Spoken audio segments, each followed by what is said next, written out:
Yeah. Oh, I didn't. Well, that's brilliant. Was there weren't any copies of Romans in the Vale of Glamorgan or Romans in South Wales? No, that's a difficult book to get, mate. Yeah. You know, I know it. Well, considering they're a bit obscure. Yeah, Romans in America. Look, there's the Doomsday Book. Yeah. What, the original? Yep. Yeah. Oh, thank you. Yeah. Thanks, Tom. Oh, that's great. Well, that must be the extra copy that. This was the only artifact I got, which you can see it. It's a Roman. It came from Pompeii. Is it original? I don't think so. It's a very aged. I'm hoping it isn't, but it's got it's quite heavy on the bottom, made in Pompeii. Made in China. Yeah. Well, brilliant. But I kept it just in case. It's a ball. Good. That's a Roman ball. So there was no sign of any elusive flints then. No, they've all gone. The sister that I was the letter since said no, they've all gone to the museum because with the catalogues. So. Can I just say, Andy, on behalf of everybody, I think you've done a great job, and I think understanding where I was coming from, I felt it was a big shame. We didn't know the guy, but it would have been a big shame for a fellow person who's doing what we do, for all his books to be lost. And I just thought that was a little. They were over the moon that we were taking him, and there's some really nice books. Some are not great condition, but there is some really nice ones in there that they're just specialist books on certain fields that you just won't get anywhere else. So they're really worth it. Yeah, probably very expensive too. A lot of that. Some of them, definitely. Yeah. Okay, so Andy, I'll tell you what. Some are £50 each. Yeah. What? £50 each. Some of them are. 30 to you, Carl. Oh, well, thanks a lot. Can I just say one thing? Andy, we'll have a chat about all that at the end anyway. Okay. Yeah. Obviously, I don't need to know. I don't, because we're recording this bit, so I just we'll have a chat about that at the end. But I have decided that now I've got my little piece of the world, and I'm getting settled here. I just thought, well, we got the studio in Barry, and I'm thinking now of finally doing what I said I was going to do, rip everything out of there and actually turn it into a nice little research museum. And that means that all the books that we've got then and everything, we can start using them, and we can start displaying some local stuff as well. So that's all going to happen now. And yeah, it's and maybe if anything like this happens again, we've got somewhere to take the book straight away, Meanwhile, I'm the Armside Archives in my garage. No, you're the wet nurse, because you've got to make sure you dry them out, and you've got to look after them. I am doing. I know. So, I charge £10 an hour. I tell you what, right? Why didn't you come and work for Archaeology Recovery? You make a fortune for us. That's cheap, Margaret. You think that's too cheap? Margaret. Below the living wage. Oh, Yeah, rent. 20 double Tom and Sunday. I rented myself out once. Is that the same thing? Right. Okay. Anyway, so thanks for that, Andy. So what I'd like to know is there any news from? Let's start. Jess, what about news from you this week? Nothing at all from me this week. Sorry, Carl. Yeah, you've just come on to stalk me today, haven't you? Right. Talking about stalkers, David, anything you want to say this week? No, thank you. Do you know what? I can't insult David too much because I know he'll just disappear. Right, Peter, anything you'd like to say, darling? Not really, not at this point, no. Okay. I'll have a look at the pumping station and the Barry coal tips tomorrow. Oh, you read? You've got my piece there, yeah? Yeah. Well, I haven't got it yet because you emailed it, have you? Yeah, I've emailed it over to you. Okay, Peter. I haven't seen it yet. Okay. Yeah. So, I'm unfortunately getting so much into writing these things. They're going to start. They need to give me more space in the newspapers. I hardly wrote But about. it's got half a bloody page. Yeah, I know. I'm just greedy. Well, shut up, Pete. What about you, Roger? Anything you'd like to say, darling? No, Good. I'm afraid to say Andy. anything. Well, yeah. Well, you can shut up now. Anything you want to say, Andy? No, thank you. Right, Andy's got his mouth full of whatever. Wonderful. Yep. And Anne, anything you want to say, darling? No, not this week. Sorry. It's great to have you, Anne. It's almost as if you've been away for a month, but you've only been away 1 week. Right, and you were here last week. Margaret, anything you want to say? No, not this week. And I tell you what, last but totally not least. Right, we'll forget Drina. Right, we'll carry on with the class. Right, Drina, anything you'd like to say, love? No. Would Idris Elba treat you in such a disdained way as I do? When's this Idris? Yeah, hang on. No, that's just disrespectful. Right. Can I just ask everybody, because we've been out of the loop for a couple of weeks with media-wise, have they actually announced who the next James Bond is yet? Don't No? think so. Not as far as I know. What about the next Doctor Who? Nah. Oh, Oh, that's fair enough. I'm Right, off okay. track after Matt Smith. Ooh. Yeah, well, you know, I used to give, I used to look like Matt Smith, or Matt Smith used to look like me. oh my God. I used to sign things. I'm not going in. Right. So today I want to. We had a couple of problems last week with my technology. I thought, right, I'm not doing that again. And I tried too hard to like have all my notes on one computer, have everything on another computer, and it just didn't work. So I'm just doing it as I've been doing it for the past few weeks. So the big problem is I've got tonight is that I believed sincerely I could do the Leakey's work in Olduvai Gorge justice in just one session. And then I started to realize that it's such a big topic that doing the Olduvai Gorge in old Tanzania, the Leakeys, human origins in Africa, and so on in 2 hours was just not possible. Right. So what I might do is go against the grain on this one. I might actually see how it goes tonight and see what I can do. I want us to do the Latolai footprints, which I know Andy's done with me years ago, but we just did. There's a lot more about the Latolai footprints. I wanted to look at Lucy as well, and I wanted to try and get to grips with the problems that we had last week, not in the technology, but the problems within the archaeology. Now, last week, when we were looking last week, we specifically looked at Boxgrove. We looked at the Piltdown Man forgery, and all that was sort of British based. And the problems in the archaeology were, and the problems in the archaeology have been over the past few years with my lectures and in lots of other areas of archaeology, if you look on TV, is the idea of human evolution, and whether solely is there a root of human evolution just from Africa.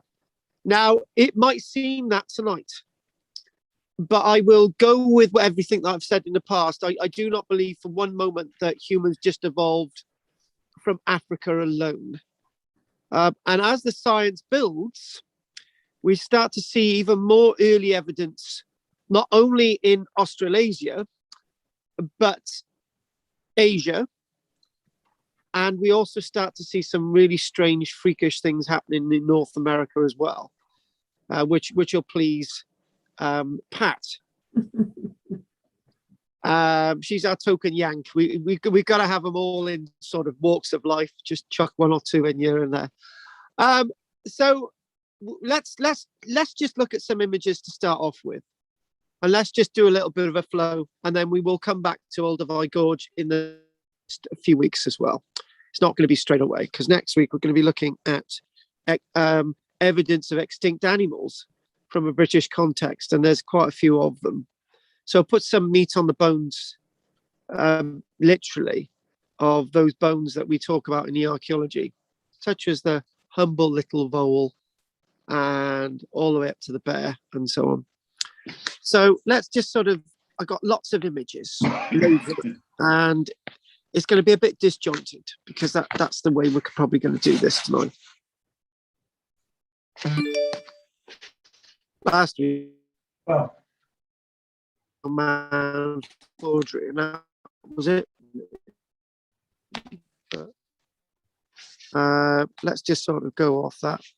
So, as you can see, we've got Litoli there, Lucy. I got some good image actually on Wikipedia tonight. We've got Litola, and so we're setting the scene in no particular order now. The skull of Australopithecus bowosi,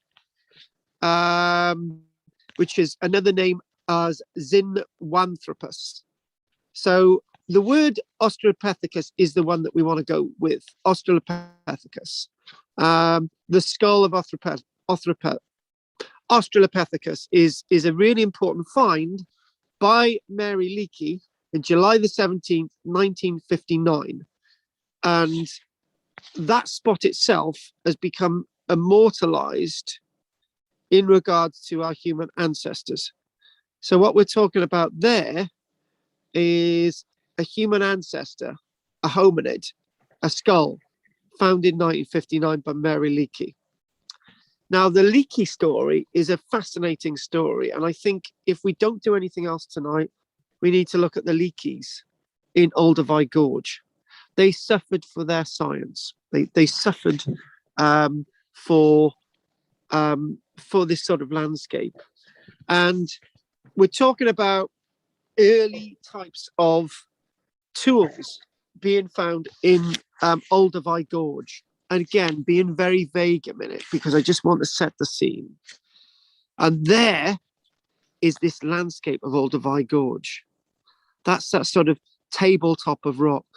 This sort of wonderful, enigmatic landscape with still lots of mysteries that may unfold over the many, many decades that are before us.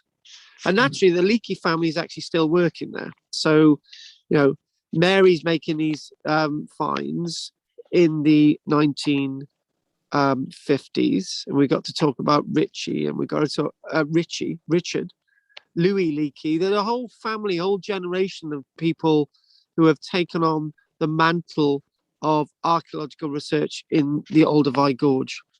Now I'm going to say something, and I've always felt that I would love one of my children to have taken on the mantle of archaeology, but none of them have. I've got an actress in the family, an actor in the family, female actor. I've got an actor stroke juggler. I've got a carpenter, and I've got a daughter that doesn't really know what she wants to do. And I got two other children as well that haven't got to that age that want to know what they want to do. But it's a great shame that none of them want to do archaeology. That's the ideal dream of any parent, that you've got a passion, and you've got my passion is my work. But it would have been great, but none of them have been remotely interested. And the reason why I've mentioned this is that the Leakey family, grandfather, children, grandchildren, they whole rows of people that have, throughout the family have been massively interested within the science of Olduvai Gorge in searching a location for early origins. Again, a work lithic flake there, And again, we put more meat on these bones of these tools. So all of these little tools, all these little bits of evidence, don't just stem from the likes of the Leakeys. We actually need to go before that. We need to go back to the end of the 1800s. There's the Olduvai Gorge. Look at it there. It's steeped. Basically, this sort of Rift Valley, this Olduvai Gorge, is a volcanic fault line, right? So we'll just chuck that in there. So it's a fault line, and it's within that fault line that we get this rich archaeology. You can see the plain around it; it's barren, but within that rift, within that Rift Valley is the nature of our human ancestors. Again, looking down on it, sort of looking down on this sort of rich landscape. Imagine looking in that for day in, day out for objects in China. The one thing is that lots of the archaeology that they're looking for is the same color as the surrounding landscape. So your eyes have to be really focused on the archaeology. None of you have had the pleasure of wandering across a field with me whilst I take people field walking, and 2 or 3 meters away I can spot a piece of medieval or Roman pottery. People are thinking, how do you manage to do that? But it's your eyes are trained over that period of time. The close up of the monolith made of red sandstone, again setting this enigmatic scene, and the landscape that will one important point that I need to make before we go any further is the landscape that we're looking at today is completely different from how the landscape looked in the past. Obviously, it's a rift. It's a fault line. Things have changed. There's been erosion. Flora and fauna have completely altered over time. And what we can't do is use the palimpsest of the present into the past and try to understand what everything is about. We've got the Lotolo footprints, which we will be doing tonight, but it's the Lotolo footprints are set within cooling a volcanic ash. So people have wandered across volcanic ash, and their footprints have just been tenderly set within that volcanic ash. And there you go. Look at this sort of rich, this sort of globe. Look at that there. Olduvai Gorge within this sort of high resolution imagery, and you can see that there you've got a vulcanized range, and you've got all these lakes, and again Olduvai Gorge, and you're thinking about this and thinking the one thing that sets your mind is that if you go out and you think, wow, how did they manage to find all this stuff in the first place? The answer is that they didn't. They just chose an area and started looking, right? And I don't know if any of you ever saw a program, a series called Bone Kickers, which came out in 2008, and it was an archaeological spoof. But it was a really good archaeological spoof, and Julie Graham in it, the actress Julie Graham, she turned around. Her quote was,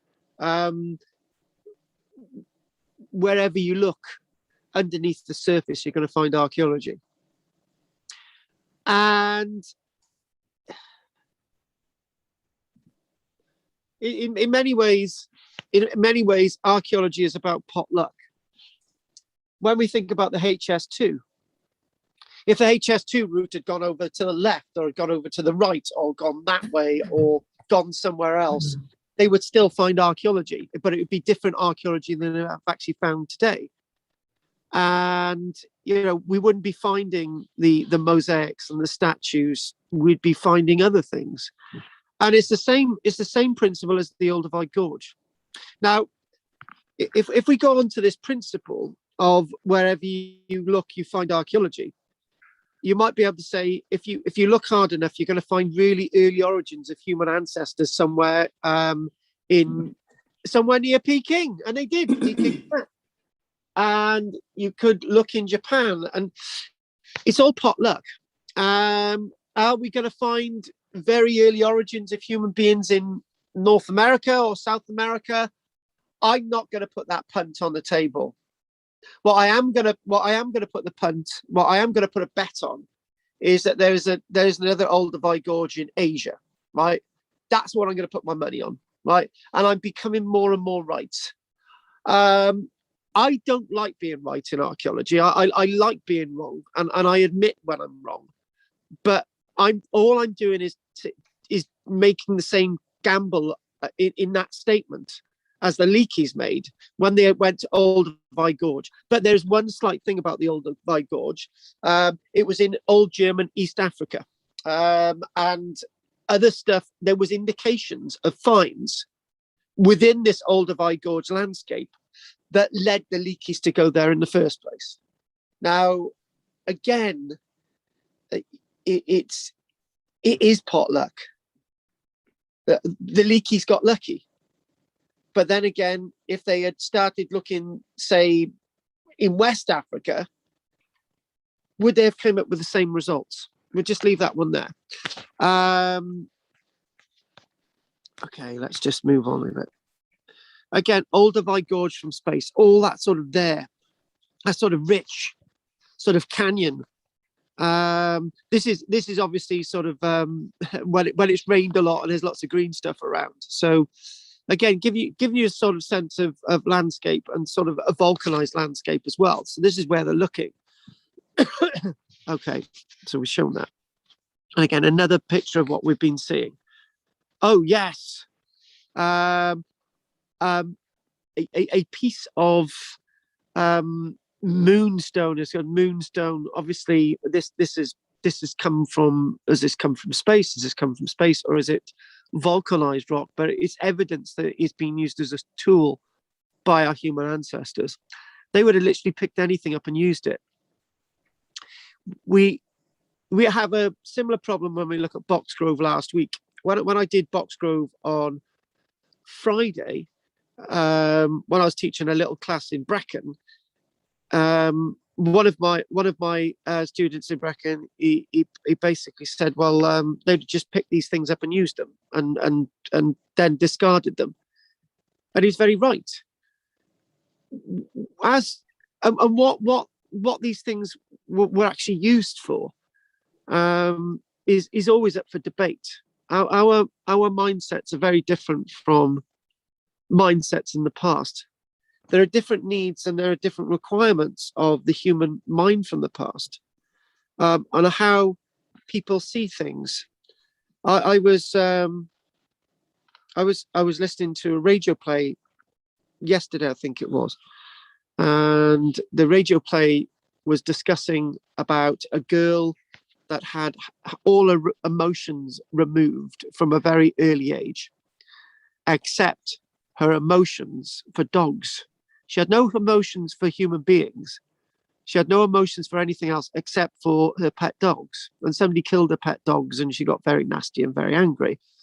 Anyway, that's a screenplay. That's a radio play. But the point I'm trying to make is that how we see the past is not necessarily how they would have seen the past, and it's not always. There's many conundrums, and it's just trying to gel with what those conundrums mean. I would say I'm going through all the images now because I've got a lot of stuff to go through. Again, looking at that reconstruction. So what you've got basically a pebble, and this has become a jagged tool, right? So this is a handheld pebble. These types of objects are being used 1 million years ago, 1.5 million years ago by human ancestors like Homo habilis and Homo erectus. And were these used for killing people? Well, no. Were they used for working on skins? Were they used for killing animals? Were they actually used, right? Interesting enough. Do you know what, right? The most, if we think about the African landscape, you're gonna love this one. If we think about the African landscape in part similar today as it was in the past, not really, but there's something that grows in the ground, which is there's a lot of tubers, right? Various tubers from different plants, and you dig out those tubers and they're actually full of moisture. And if you if you pound those tubers, you can not only get the moisture out, but you've got a good meal, right? And this would make perfect sense. Just something just normal, mundane as a tuber. People like the Maasai dig up tubers today when there's no liquid or moisture around. And to the Maasai Mara, to some Maasai Mara tribes, there's not even any stone around. So they've actually got to use hard wood, right? But if they're lucky to get a pebble and they're lucky to break the end off, it makes a beautiful tool. So we can infer a little bit from people living within that landscape today, but we can't infer a lot. Back to our little sign about the leakies. So what I'm going to do, we're going to do a few more images, and why not? So I was actually looking around, and here we go. A nice little chart there, Olduvai Gorge, and there's another site known as Kubi Fora. So you've got Olduvai Gorge, Tanzania, and you've got a bit of archaeology stretching into Kenya. Tanzania was the old German East Africa. Kenya's always, well, since 1878, the scramble for Africa, been in the hands of the British. Tanzania changed hands in 1919. Now, there were German archaeologists working within that landscape in the early 1900s, and it's that evidence that led the Leakeys to go to the Olduvai Gorge. Now, let's look at a few more images. So there we go, the Olduvai Gorge, associated with the Lake Victoria, and rock formations of the Olduvai Gorge. You know, it's just, it's you're looking on that flat plain. The evidence is eroding away, and obviously the evidence is in that flat plain. And it's a very much I've said already, I've set my stall out wherever you again, Julie Graham, you know, wherever you search, you're going to find some archaeology. You know, there's archaeology under the ground everywhere, right? But it depends what archaeology, what archaeology you're actually looking for. And you think that to actually get an idea what's there, you're going to need a good scrub fire, and then that scrub fire itself would be perfect in burning down the grasses and so on. And then obviously what's below the surface will be revealed.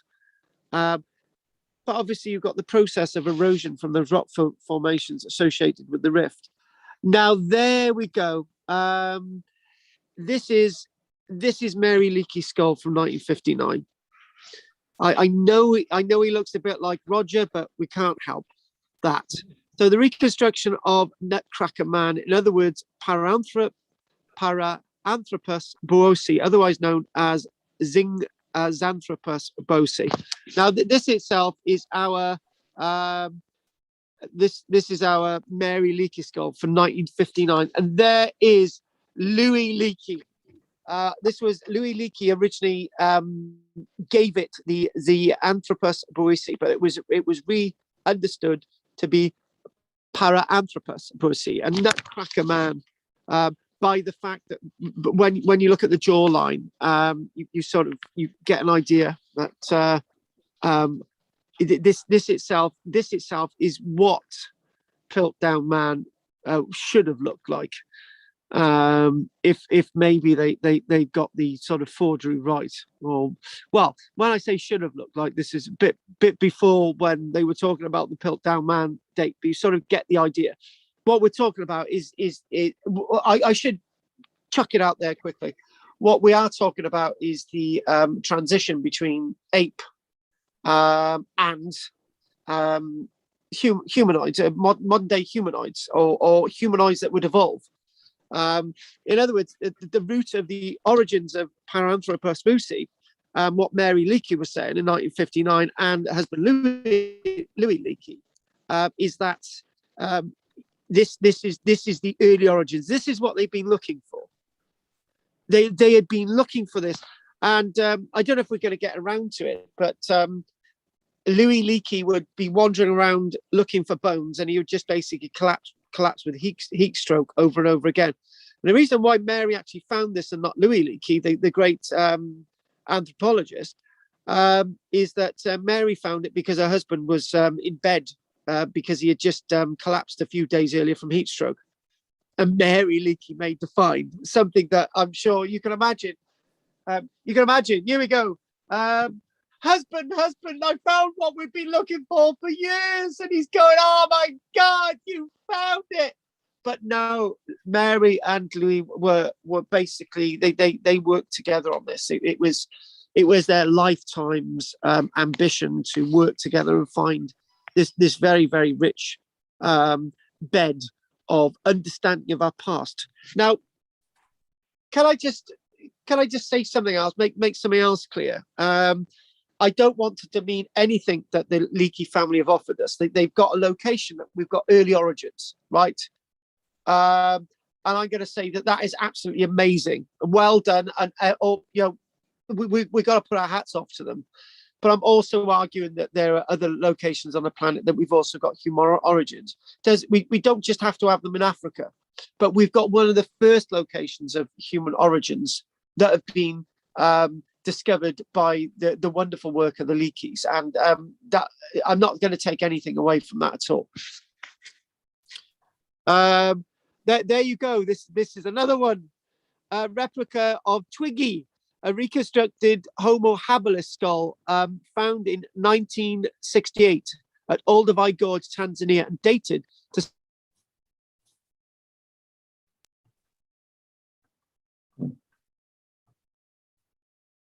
some 1.8 million years ago. Are you still there, people? This is Homo habilis.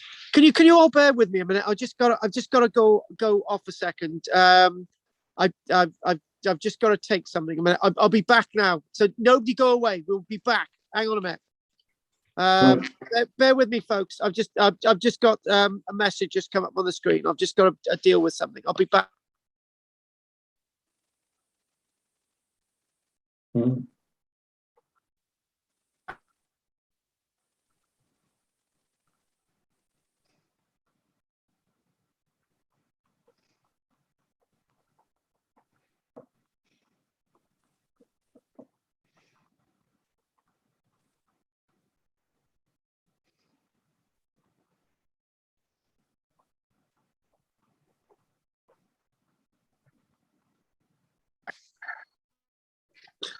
One second, guys. Just a second. I'll be back now. Hang on. Just trying to deal with this. One sec.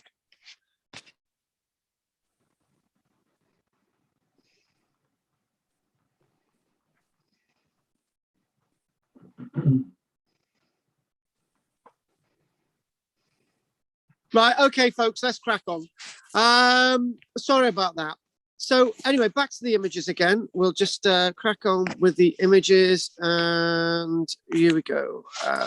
Sorry about that breakup there. Right, okay, here we go. And we'll go to there. Right, so one thing I was going to say, we're back to this image of Twiggy fossil, a reconstructed Homo habilis skull found in 1968 at Olduvai Gorge, Tanzania. And the one thing I wanted to mention was that the date there, we got 1.8. Now, this is what you're going to find over the next few months, right?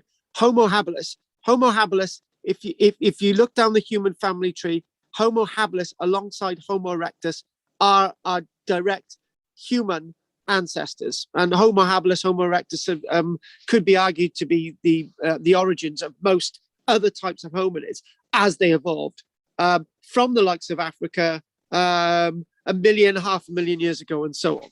So the point I wanted to make here is that, hang on, we've got, there you go, Paranthropus bosi, 1.75 million, and you get here Homo habilis, 1.8 million. Basically, what we're talking about two different types of hominids that look very different, evolving at the same time. Now, if this itself is the missing link, then this is more advanced. Homo habilis skull. This is more like our skulls, right? So that must mean that as this type of hominid is basically set as it is, this must have evolved many generations before this skull. But it seems that both hominids are wandering around this Rift Valley landscape at the same time. So again, something that I've mentioned also, that you've got lots of different hominids wandering around Africa and other parts in the north and Asia and so on. Particularly the likes of when you start talking about along the coastal margin into China, you've got lots of early types of hominids that we have evolving. There you go. The lower jaw of a Homo habilis. So this is another specimen. So you've got that being found in 1968. You've got this nutcracker Paraanthropus bosi being found in 1959. All of these bits of evidence are being found by the Leakeys. Now that there again, a specimen found in 1960 and identified by Louis Leakey and others in 1964 as a fossil of Homo habilis. So this is really important that we've got the remains of Homo habilis being found. And again, what we used to think is that Homo erectus, which basically means upright man, evolved before Homo habilis, but then people are arguing then Homo habilis evolved before Homo erectus. There's all these different sort of chalks going around, but the main thing is what we've got to think about is all these different hominids are evolving and going in different directions. Some are interbreeding, and some are breeding with other species, and whatever species come together comes out with the next generation of hominids that are actually evolving into where we are today. Again, we've seen that image, and there you go. Basically, you've got that sort of rock face there and this sort of landscape of archaeology in front of us. And that itself, again, sets this scene. It looks very barren, but it wouldn't have been back in the day. And those African elephants, which would be a familiar sight to us today, and to the likes of people, thousands, tens of thousands, and 1.5 million plus years ago. So what I'm going to do, I'd like to sort of now chuck a few nice choice facts at us. So that's what we're going to do. That's where we're going to go, and that's how we're going to do it. So let's just stop that there. We need to do that done. And we get out there, and we go back in there, and we stop the sharing. Okay, so we've not done much of an overview at all. We've just got a few images. We've just got something. We've got a taster, right? So now I need to give you a nice little bit of a background. So let's go into this document that I've got here, and we're going to do that. And here we go. So Olduvai Gorge, Olduvai, Olduvai Gorge. Olduvai Gorge is a great paleoanthropological site in the eastern Serengeti Plain. There you go, on the boundaries of the Ngorongoro Conservation Area in northern Tanzania. So it's an area that's not built upon. It's an area that you can research. It's an area that you can actually get a rich vat of data.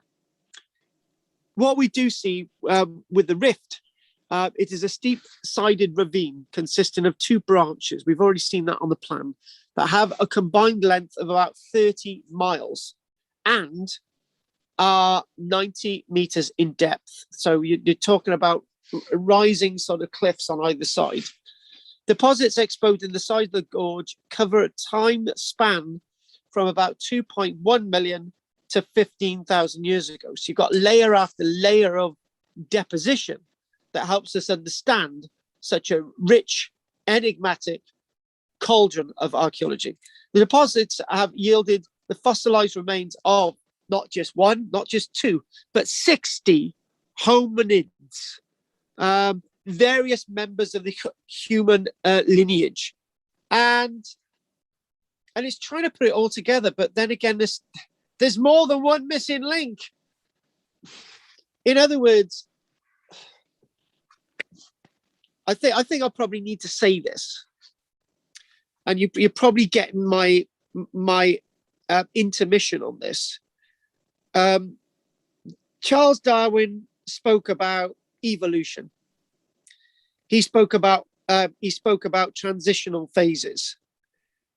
But the one fault with Darwinism is that Darwinism, you could say, argues, the fittest members of an evolutionary group surviving. But Darwinism is almost a straight line.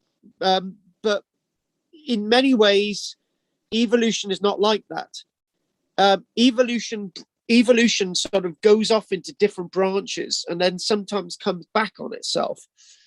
Maybe Darwinism is very much consistent when it comes to when it comes to sort of, say the evolution of the Przewalski horse, going into different angles with different horses, and whether Arabian horses is evolved from a Przewalski horse and all the rest of it. And you could say, well, this type of toad was far more advanced than this type of toad, so that type of toad died out. Maybe that's what works with most amphibians and various mammals and reptiles and birds. But with humans, it's very different. Human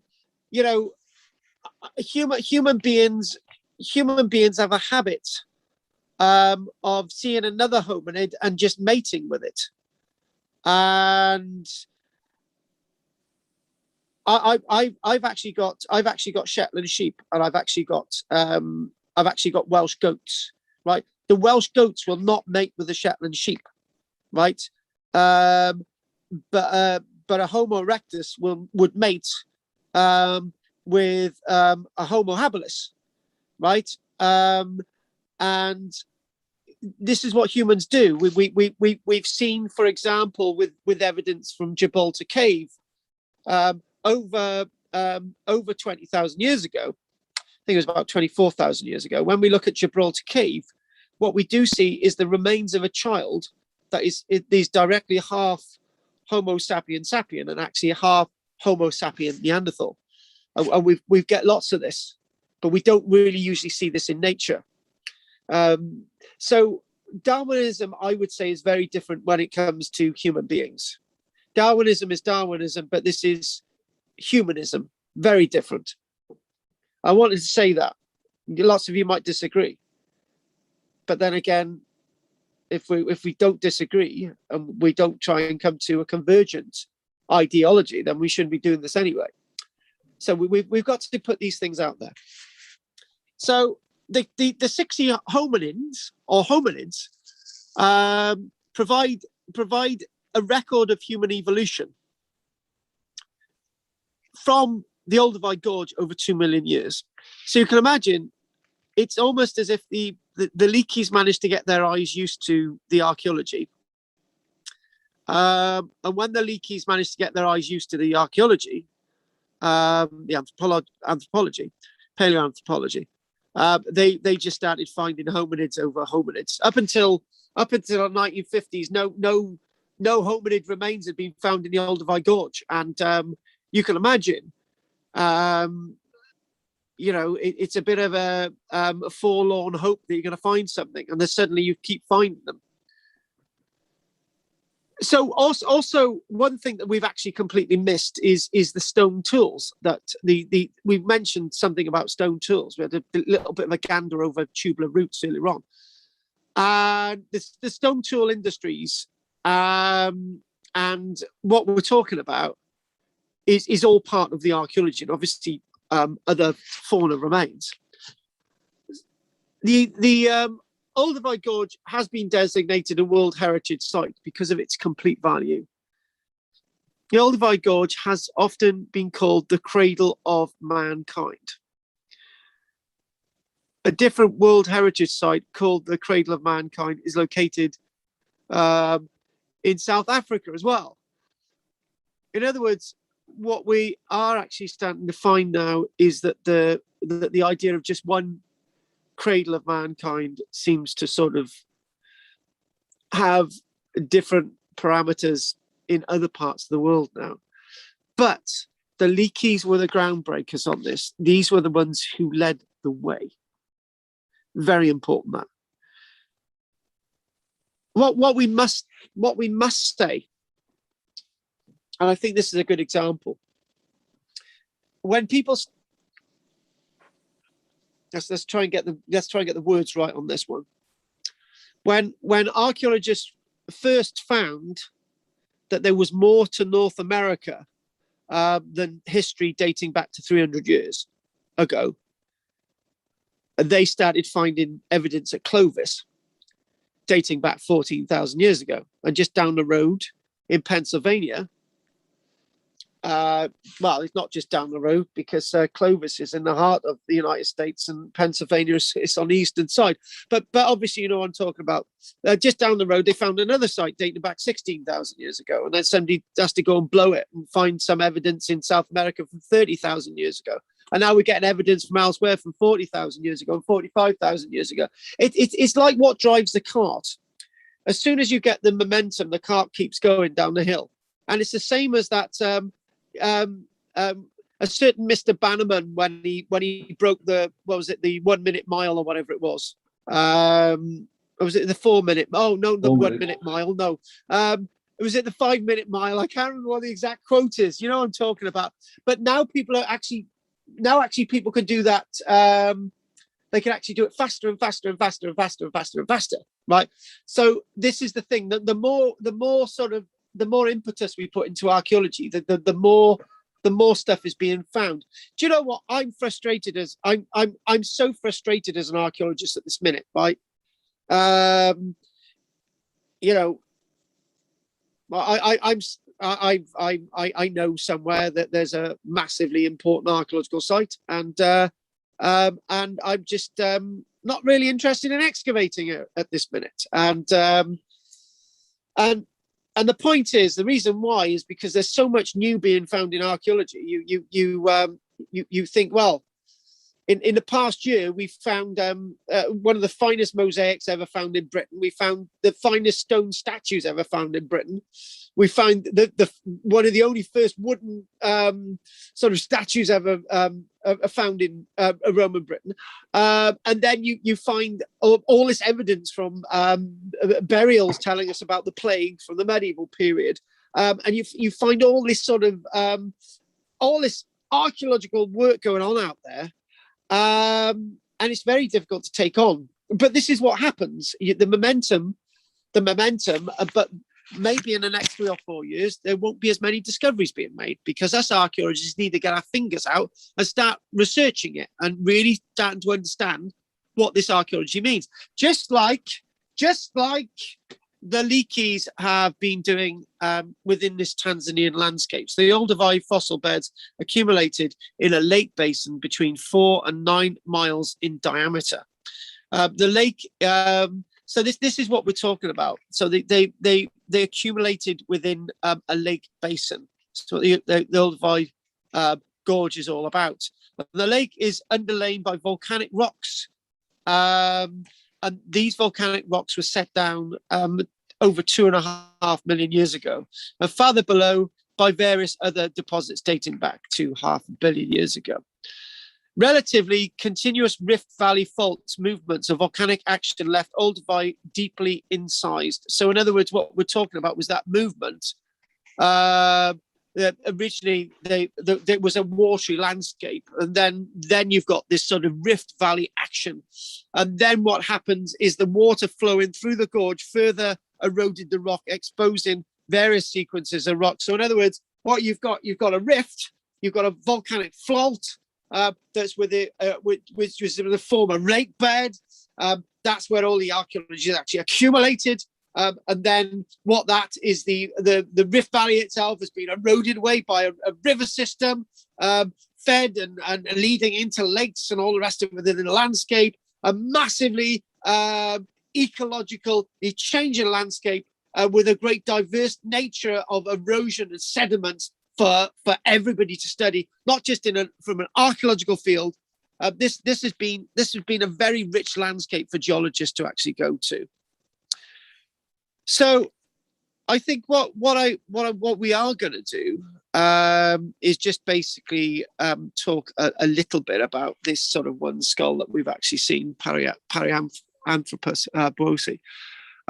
This sort of skull was found in a bed which sort of was about 60 meters thick. This was a sort of really thick bed of data, and that gave us the evidence that Mary Leakey was looking at. So obviously, that was 60 meters down, associated with the cliff sides and all the rest of it within this landscape. So that bed itself,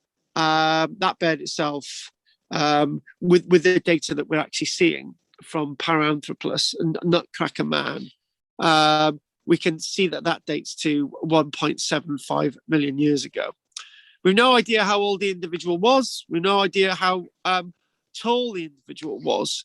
But naturally, over time, the various different layers were revealing different levels of evidence, going further and further down. And this is basically what we're talking about, something very, very rich in the archaeology. So what I want us to do is to go on to a few things specific after the break. Right, I told you this was going to be quite in depth, and I told you there's going to be a lot into it. So what I'd like to do is I've got a little bit of an article on the screen, and maybe maybe look into it now. And we'll start off this. So I want to look at Lucy's story, right? This is from the Arizona State University, and why not? So let's just sort of enter this one into the frame. Let's just sort of do a bit of screen sharing, and then we will take a little bit of a break. Okay, start that. Okay.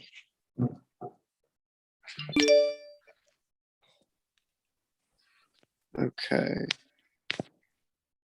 Right, the Institute of Human Origins, Lucy's story, and there she is. You know, it's absolutely fascinating that we've actually got so much of one hominid left. You know, when we think about this being so old in its ability to tell us, quite a small individual. And there you go. When and where was Lucy found? There we go. How did Lucy get a name? How do we know she was a hominid? How do we know Lucy walked upright? How do we know she was female? How did she die? All these wonderful questions. How old was she when she died? Where is the real Lucy? How old is Lucy? How do we know that her skeleton is a single individual? Oh my God. So here we go. Lucy was found by Donald Johnson and Tom Gray in November at the site in Hadda in Ethiopia, right? So we're chucking this one in. Not so much associated with the Olduvai Gorge, but this is within the same date range. So this is why we're chucking Lucy into the mix today. So here we go. So when and where was Lucy found? So we've just got a little bit out the Rift Valley at this minute. So we're just going to do this one. So Lucy was found by Donald Johnson and Tom Gray on November the 24th, 1974 at the site of Hadda in Ethiopia. They had taken a Land Rover out that day to map in another locality. After a long, hot morning of mapping and surveying for fossils, they decided to head back to the vehicle. Johnson suggested taking an alternate route. And there we go. Within moments, he spotted a right proximal ulnar forearm bone and quickly identified as a hominid. Shortly thereafter, he saw a skull bone, then a femur, some ribs, a pelvis, and the lower jaw. 2 weeks later, after many hours of excavation, screening, and sorting, several hundreds of fragments of bone had been recovered, representing 40% of a single hominid skeleton. It's really interesting that we say 40%, because when we look at, we will look at, for example, the remains at Pavlan Cave. When we look at the remains at Pavlan Cave, we will see that we don't have 40% of the remains surviving. We've got a lot less than that. And this is far, far older than the body at Pavlan Cave. So how did Lucy get her name? So this is quite famous, and then we'll take a break. How did Lucy get a name? Obviously, one of the very famous hominids within the ilk of the Leakeys, not found by one of the Leakeys, but basically this is one of these are working within an inspired bent, obviously in Ethiopia, that the Leakeys have offered them. Later in the night of November the 24th, there was much celebration and excitement over the discovery of what looked like a fairly complete hominid skeleton. There was drinking, dancing, and singing the Beatles song, Lucy in the Sky with Diamonds, was playing over and over. At some point during the night, one remembers when or by whom the skeleton was given the name Lucy. The name has stuck. On that note, what we're going to do, we're going to take a break and let's see if there are any questions. Right, so any questions? Roger? No? Well, okay, that's Roger done. What about you, Andy? Anything you'd like to say? No, thank you. It's good. I think, okay. Drina? No questions. Anne? I'm confused in the sense of, I hear what you're saying about man coming from various places, but I understand that different, what's the word, not the genus, the one below that. I forget my words these days. Not the genus, the ones more particular, cannot and do not interbreed. So where I'm saying is, are we looking at genus level breeding in man, which is different from all other things, rather than species was the word, like species, different species don't interbreed generally. No, yeah, you've got species and genus. So obviously species ape human beings and so on, but yeah. But what I'm going to basically say, let's just make it easy, right? Let's just get a load of pens out. Actually, right? I gotta. So if we think, for example, right? These pens represent all the hominids on the planet about 50,000 years ago, right? And the yellow ones represent the more successful hominids, right? Yeah. So these yellow ones represents a Homo sapien Neanderthal, that represents a Homo sapien sapien, that represents a Homo sapien, that represents a Denisovian, right? And that represents, I don't know, a Flerosian, and that represents a species that we haven't identified. So those are all the fairly successful ones, right? And are they different species? Are those separate species or genus? These I would say have all evolved from, say for example, heidelbergensis that we said last week. Say all of these have evolved from heidelbergensis, right? But there may have been, say, other types of Homo erectus that had actually evolved, for example, independently, when Homo erectus had become more or less extinct in Africa. These have evolved, say, for example, in China. So we've already looked at Peking man being an example of Homo erectus. Remember that? So the genus level, let's go up with the level until we're talking species don't interact. Would the genus in China be different than the one in, or are they all coming from the same point? Because Darwin doesn't go in a straight line, he does build in a tree. He does everybody. Yeah. He does build in a tree, but there's this sort of interbreeding among species. That's where I was getting at, which Darwin didn't go with. Right. Yeah. So basically, if we go with this now, forget those pens, right? These are the ones. These are the ones who just completely died out, right? They're out of the picture, like 50,000 years ago. So then, what we've got, the problem is, we've got a Homo erectus that has evolved independently of other hominids that have come out of Africa, which are all these hominids, right? But the thing is, then we've got evidence to say that the Homo erectus species in China may have evolved into other subspecies.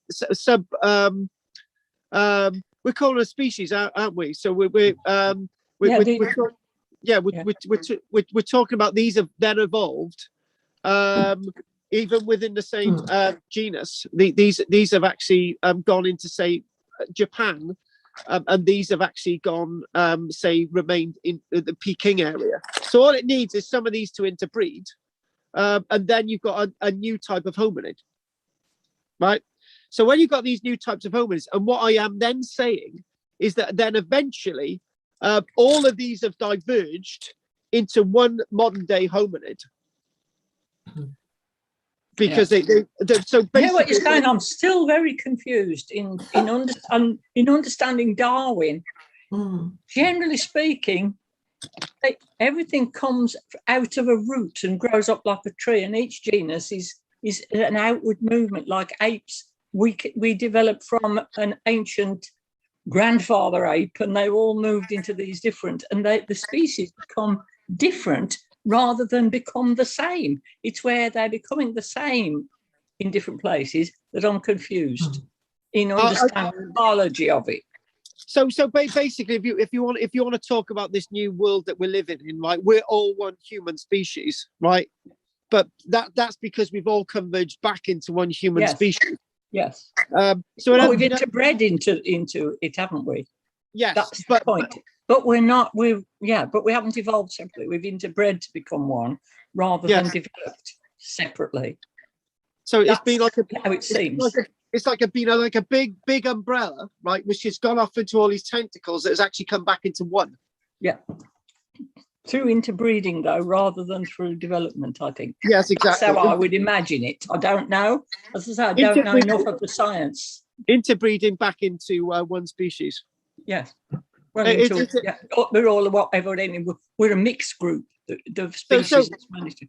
So in other words, it's the same. It's the same as this, right? If I we've got Shetland sheep, right? So if we put the Shetland sheep into a field of Shropshire sheep, right, with a few rams, and we put a couple of Welsh Buller sheep in.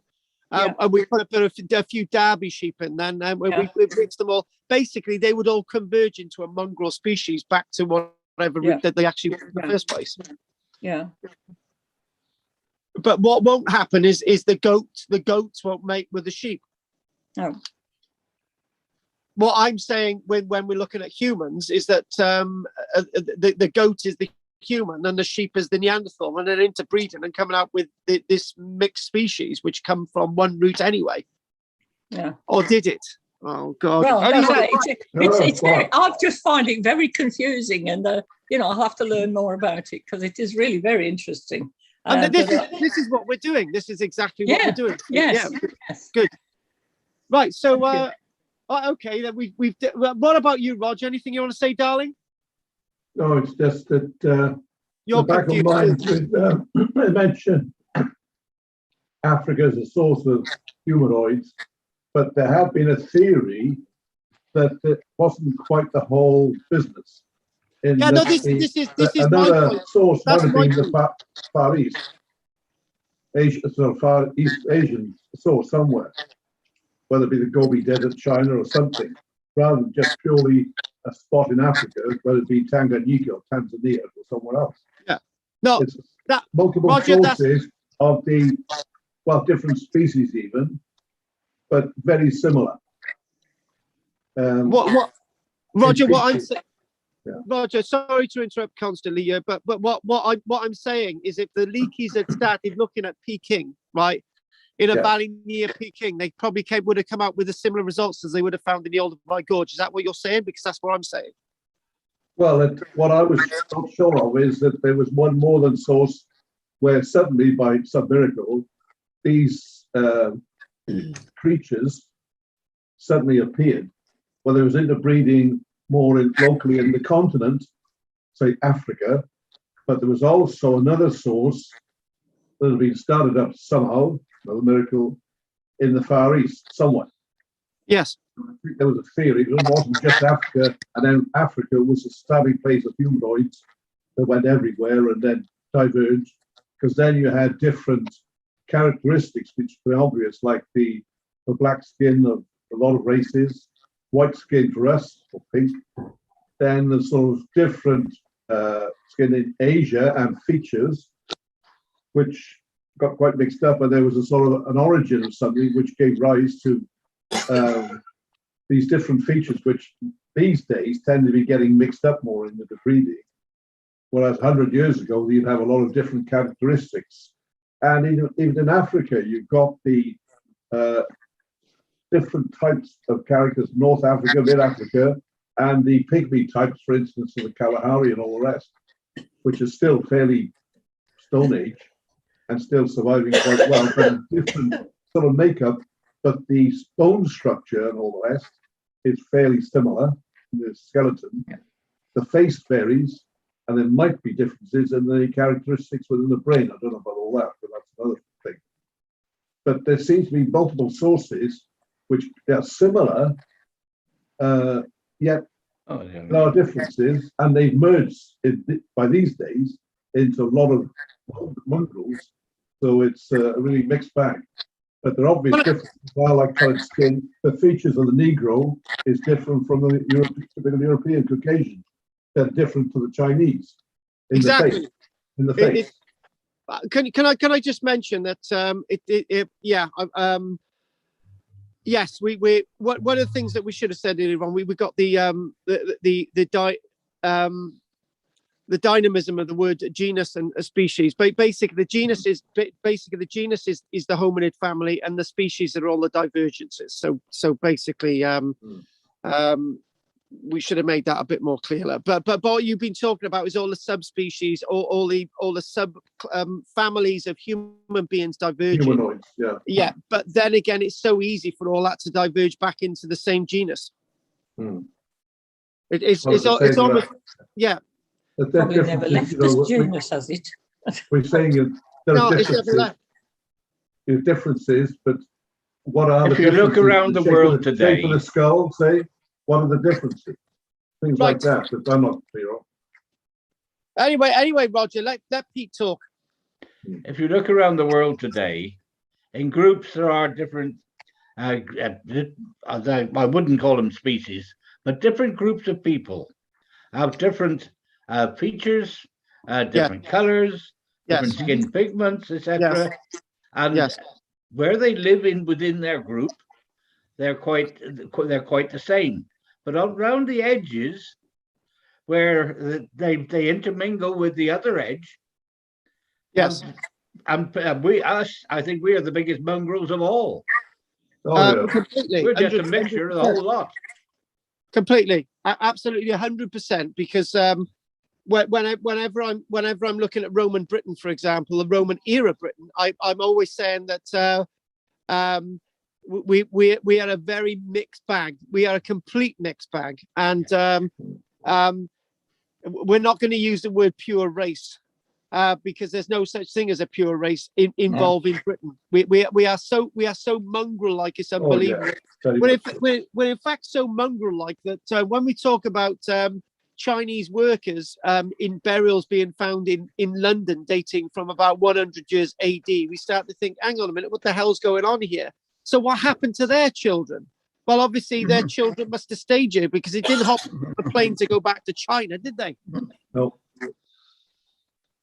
Anyway, I think Roger's got a bit of North American Indian with him. Oh, he's a pain in the ass. Right. Okay. Anything you want to say, David or Pat? Oh, thank you. No, thank you. Right. Okay. So we'll just clarify a slight sort of mix around with what we were talking about. So in other words, you've got the genus, which is the hominid family. You've got the individual species, which are the Neanderthals and the Denisovians. And obviously the point is that we've converged from several different spaces, and then we've all converged back. But it's such a mixed bag, and that's what we're looking at now. Right. So anyone else want to say anything? Has anyone else got to say something? Anyone? Well, I think evolution is really fascinating. The changes in the structure over millions of years and how we've adapted to different situations. Yes. And, how our bodies, I mean, even our feet have changed. And Yes. women giving birth, it was a lot easier as an ape type female. So that needs to improve a good bit, I would say. But we've just adapted over time, and I find that very interesting. Yes. So again, the various, right. So just that's, I do admit sometimes we can go into a flow and it overtakes. So we are the genus and obviously the individual species. And then we are the same genus. And it's just that it's the point that I'm making is quite clear is that I do believe that evolutionary, that we've come from several different places, but we seem to have converged somehow back, which is a very difficult concept to put across. Do the chimpanzees and apes that exist now that we know, did this species exist back then alongside the hominids?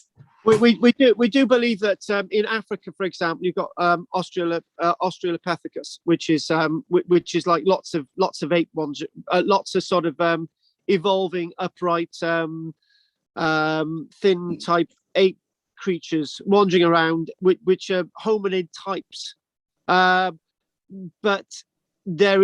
But one characteristically seemed to start to dominate, and this is Paranthropus. So this is why the Leakeys were really into finding this in July the 17th, 1959. So it was very distinctive, very different from the types of Australopithecus. And the other thing as well is, can you remember about a year ago, there was a report of some early hominid remains being found in Germany? Remember that one? Yeah, exactly. And that predated anything from Africa. And you start to think, oh my God, what's going on? So that's the point. What I was wondering. Yeah.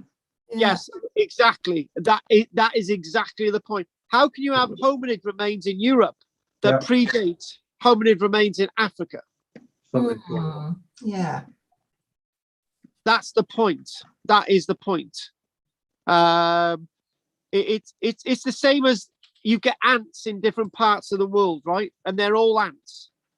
So we can't say that those ants have evolved from one single rock somewhere, and they're just too diverse.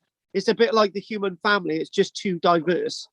But ants won't mate with a beetle, right? So when we look at the what we're trying to say is that Neanderthals are not much different from Homo sapiens or Denisovians. They both got 2 legs, 2 arms, breasts, and whatever.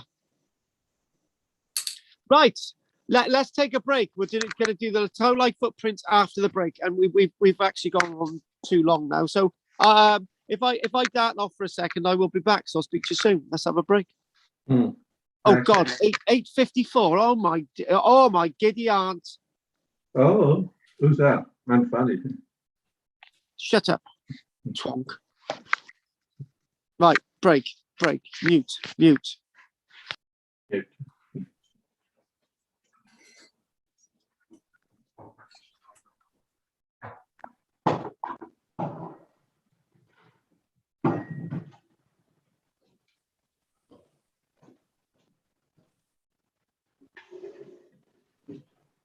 The right motley bunch on here, isn't it?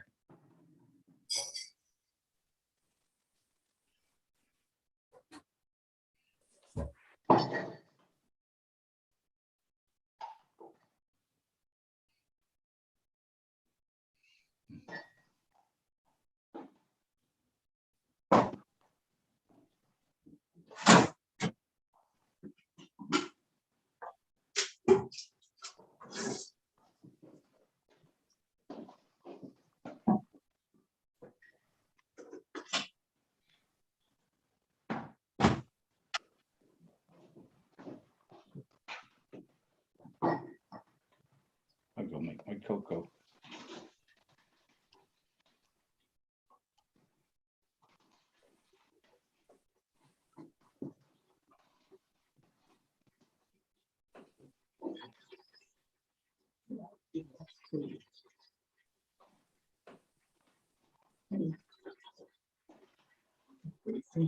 one going, and then the other.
Dogs are not different species. Different wolves. They're all dogs.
I've got a book here by Alice Roberts.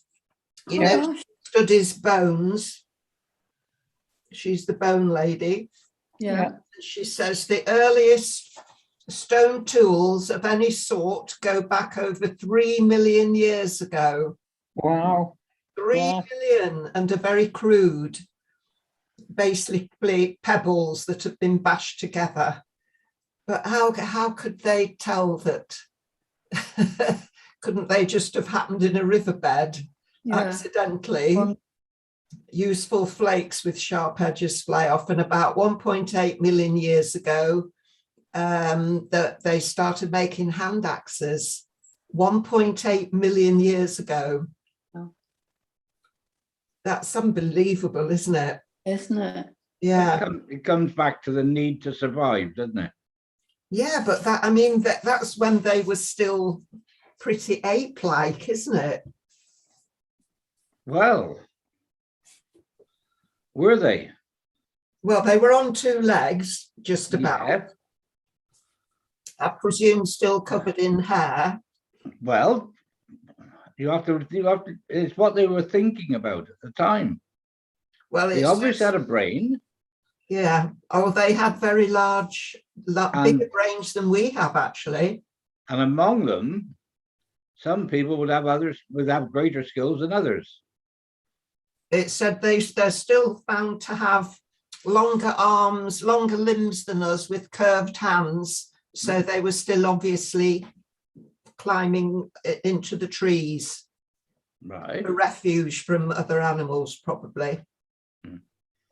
Sounds feasible, doesn't it? Sounds sensible to climb up a tree to get away from a tiger or something. Yeah. Yep. Why not? That's what you would do. My grandson was out in far eastern Russia, and they were drilling for copper and gold, actually. Yeah. And he would have to go looking for a new drilling site. And he would go out and he would have a native, well, a Russian person with him when he went out to guide him and explain. And on this one occasion, they were out and a bear jumped out of a tree. Oh. And the bloke said, "Was it black or is it brown?" He said, "I don't care. I'm going anyway." Apparently, depending on which one it was, whether you stood still or whether you ran. Oh, God. Yeah. He usually had somebody with a Kalashnikov with him, but on that occasion, he didn't. They're big creatures when they stand up on their back legs, aren't they, bears? They certainly are, yep. Big and nasty.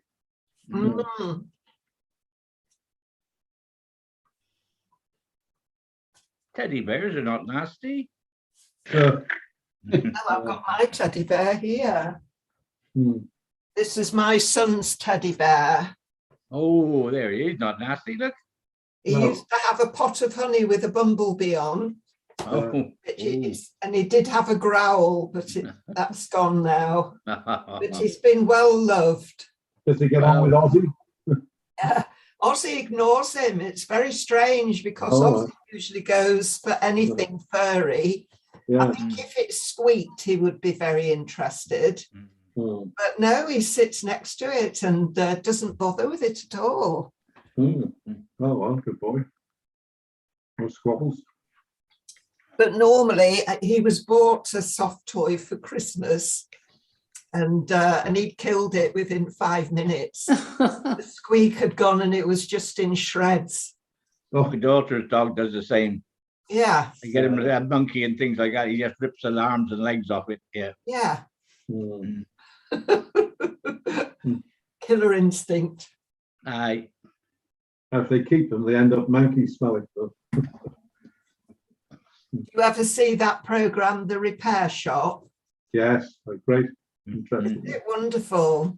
Yeah, what they can do with stuff is absolutely amazing. Yep.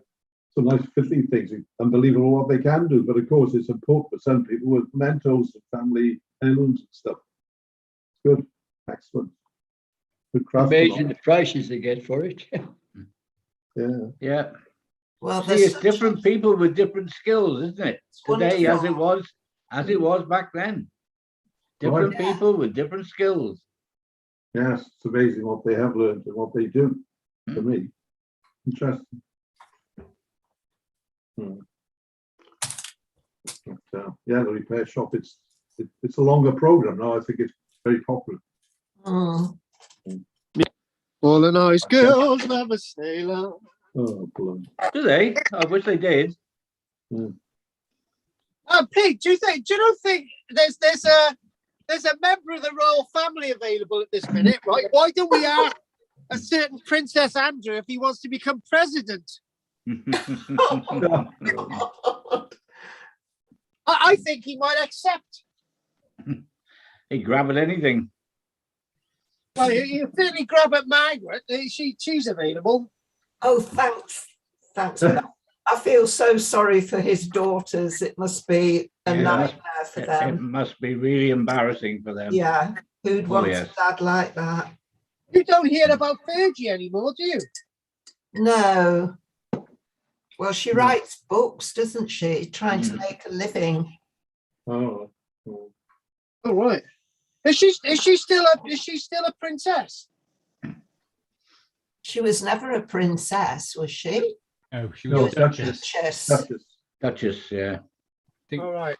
I'm not sure there's differences between all of them, dukes, earls, and all that, but she lost the RH, a Royal Highness, HRH title when they got divorced. She writes books about Budgie the helicopter. Of course, we got the ugly Duchess. I hope it takes off.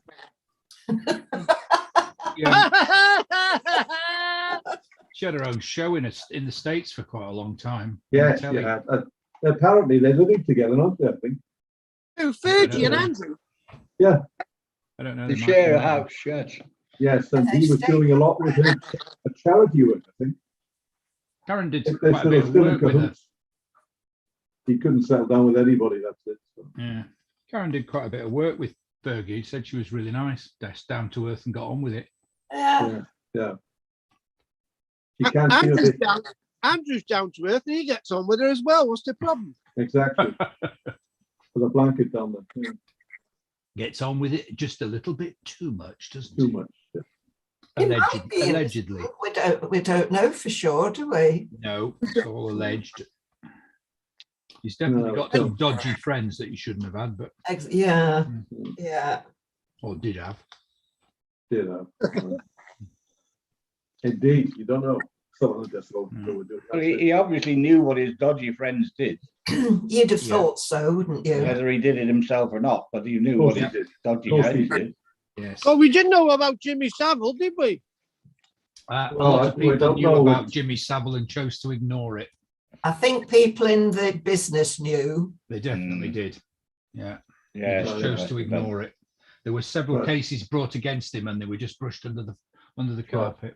Mm. And he was buried in the cemetery where I go, Scarborough. And after all the fuss, they dug him up and they buried him in an unmarked plot somewhere because he wanted to be buried slightly sloping and looking somewhere, and they just left him away and no one knows where he is. But in Scarborough. Well, they dug him up and buried him some. So hang on, won't they somebody dig up a gold coffin somewhere sometime? No, I know that. He was actually buried in a gold-plated coffin, wasn't he? Savile, I don't think so. Yeah, he was. I'm sure he was buried in a gold-plated coffin. Well, I dug somebody up who was in a gold-plated coffin anyway. He was buried in That's too half upright, lying upright or something, yeah. But then it had to be exhumed and then hidden before somebody burnt him up or something. Right, okay, let's get on with something else. I don't even know how we got on to that. It was Margaret. She mentioned Princess Andrew. Yeah, that's right. It's all her fault. The lovely Margaret. Well, the thing is, Margaret's a bit odd. Anyway, so don't forget we're doing extinct animals next week. I'm going to have a chat with Andy at the end, right? Oh, and by the way, I'm just confirming that Gina, Anne, Margaret, Peter, and Dirty Rog wants a copy of Ancient Britain, and if anyone else wants a copy, they forever hold their peace. So I've what's got a happening? garage full of prehistory books, actually. Oh, shut up, you start. So what are you doing? Sending them out soon, Carl, or something? Yeah, we'll be sending them out soon. Good, thank you. So, hey, can you all just bear with me a minute? Just stay there a minute, guys. I'll just bear a minute. Hang on, bear a minute. Yeah, Fergie flew a helicopter around the world. She was one of the first females to do that. Yeah, I don't know that. She's got a pilot's license, is she? yeah, That's well. yeah. That's how Karen met her. She covered part of it, and Fergie was. It's not an easy thing to fly, is it? The helicopter, No, so no. it'd be pretty good.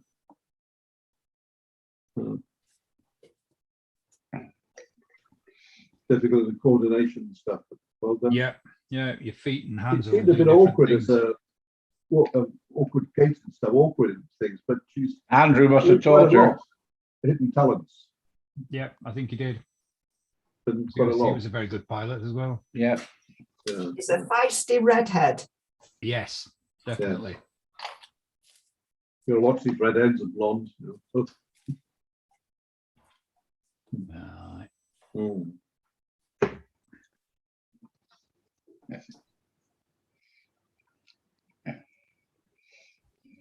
How are you doing down there, Pat? You're very quiet. Pat, hello. Oh, she's off. Up there. Oh, there she is. She's there. Looks She's like she's hiding. praying. She's Praying. hiding from us. I don't Mike's know. off. Yeah. Muted. There, I'm here. I'm awake. Oh, there you are. I thought you were playing something. Yeah. Pat. Come off. I was eating over here in the corner. Oh, I see. Trying to Cup be of tea. discreet. Yeah. Ah, Very good. Yeah.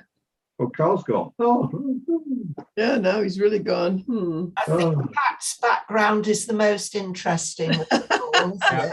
It's the trashiest. Oh, dear. Got lots of interesting things on your shelf. yes. I'm going to have to tarp my background up a bit. I think it's a bit boring. Oh, dear.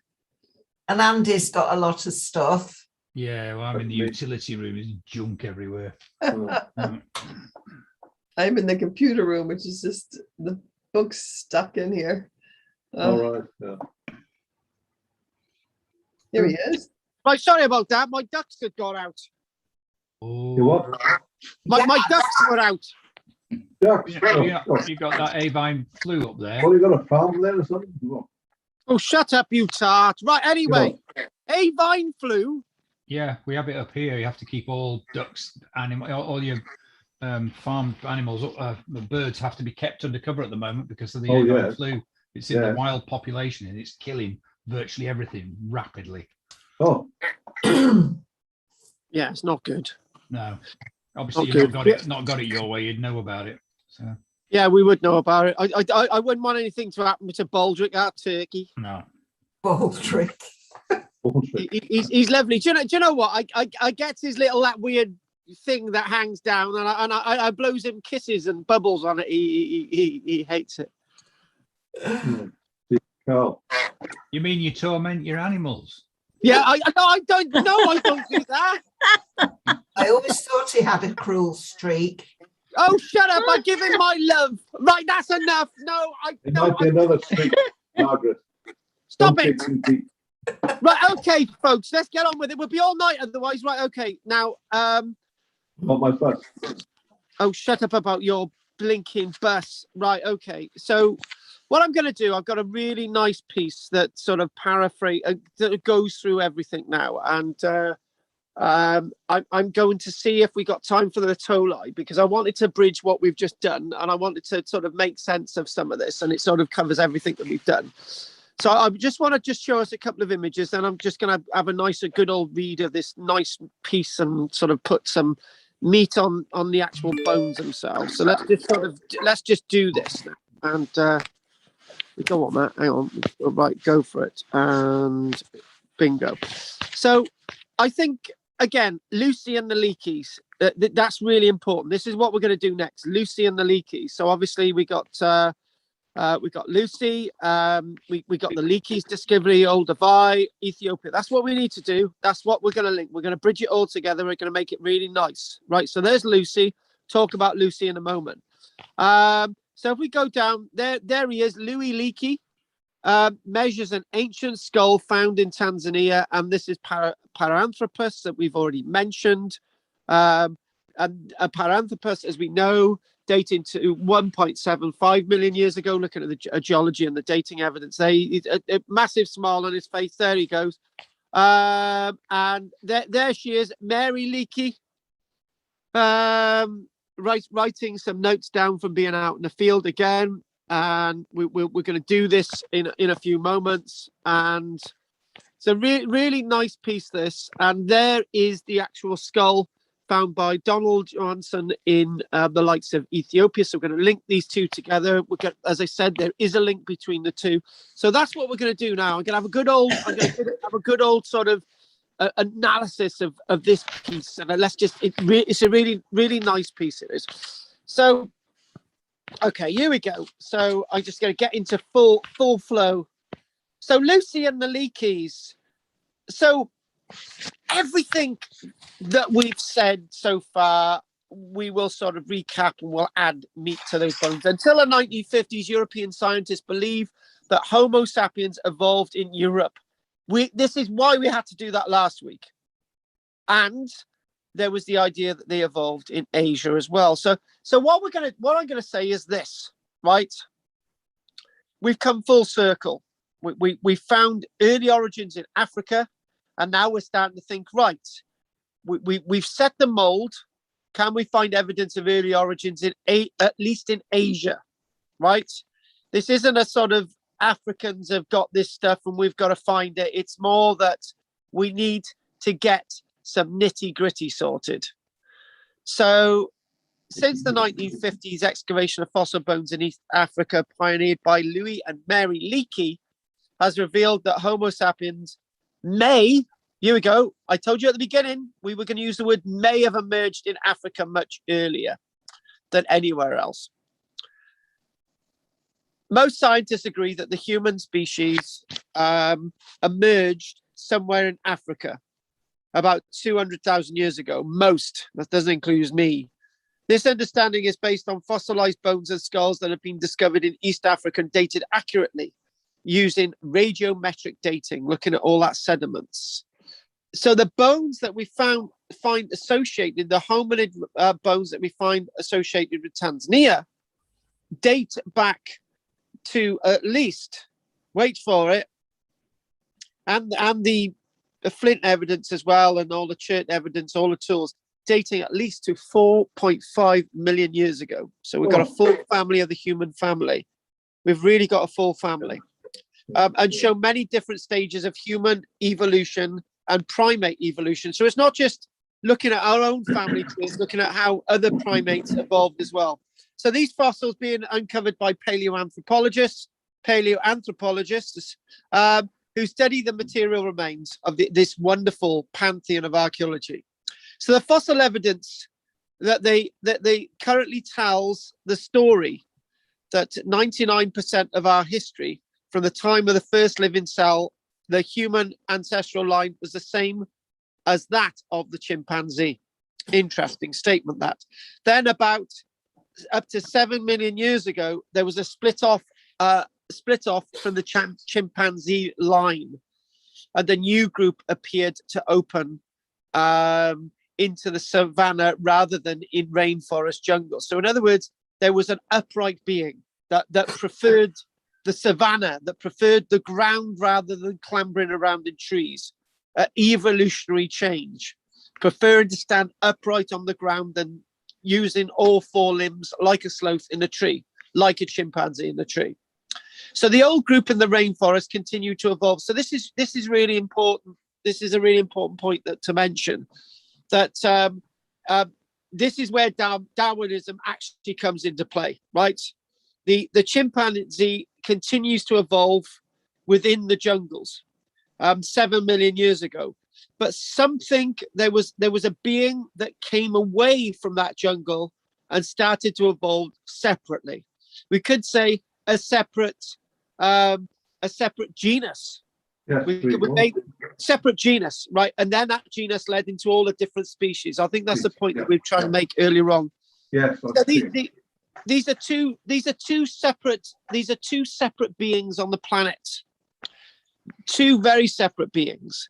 So the new group in the savannah, whether you want to call it a genus or a species that evolved into a separate family tree from these chimpanzees, you can make your own mind up on that, because there's a fine line. That's the debate that we were having.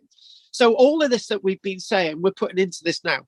So the new group in the savannah, the word group, there you go, evolved over thousands and thousands of years. And what we do see is that this species evolved into many different tryout forms, right? Many different tryout forms. And we've mentioned that. We've mentioned Heidelbergensis last week. We mentioned Erectus now, and Habilis. We mentioned Denisovians. We mentioned all this.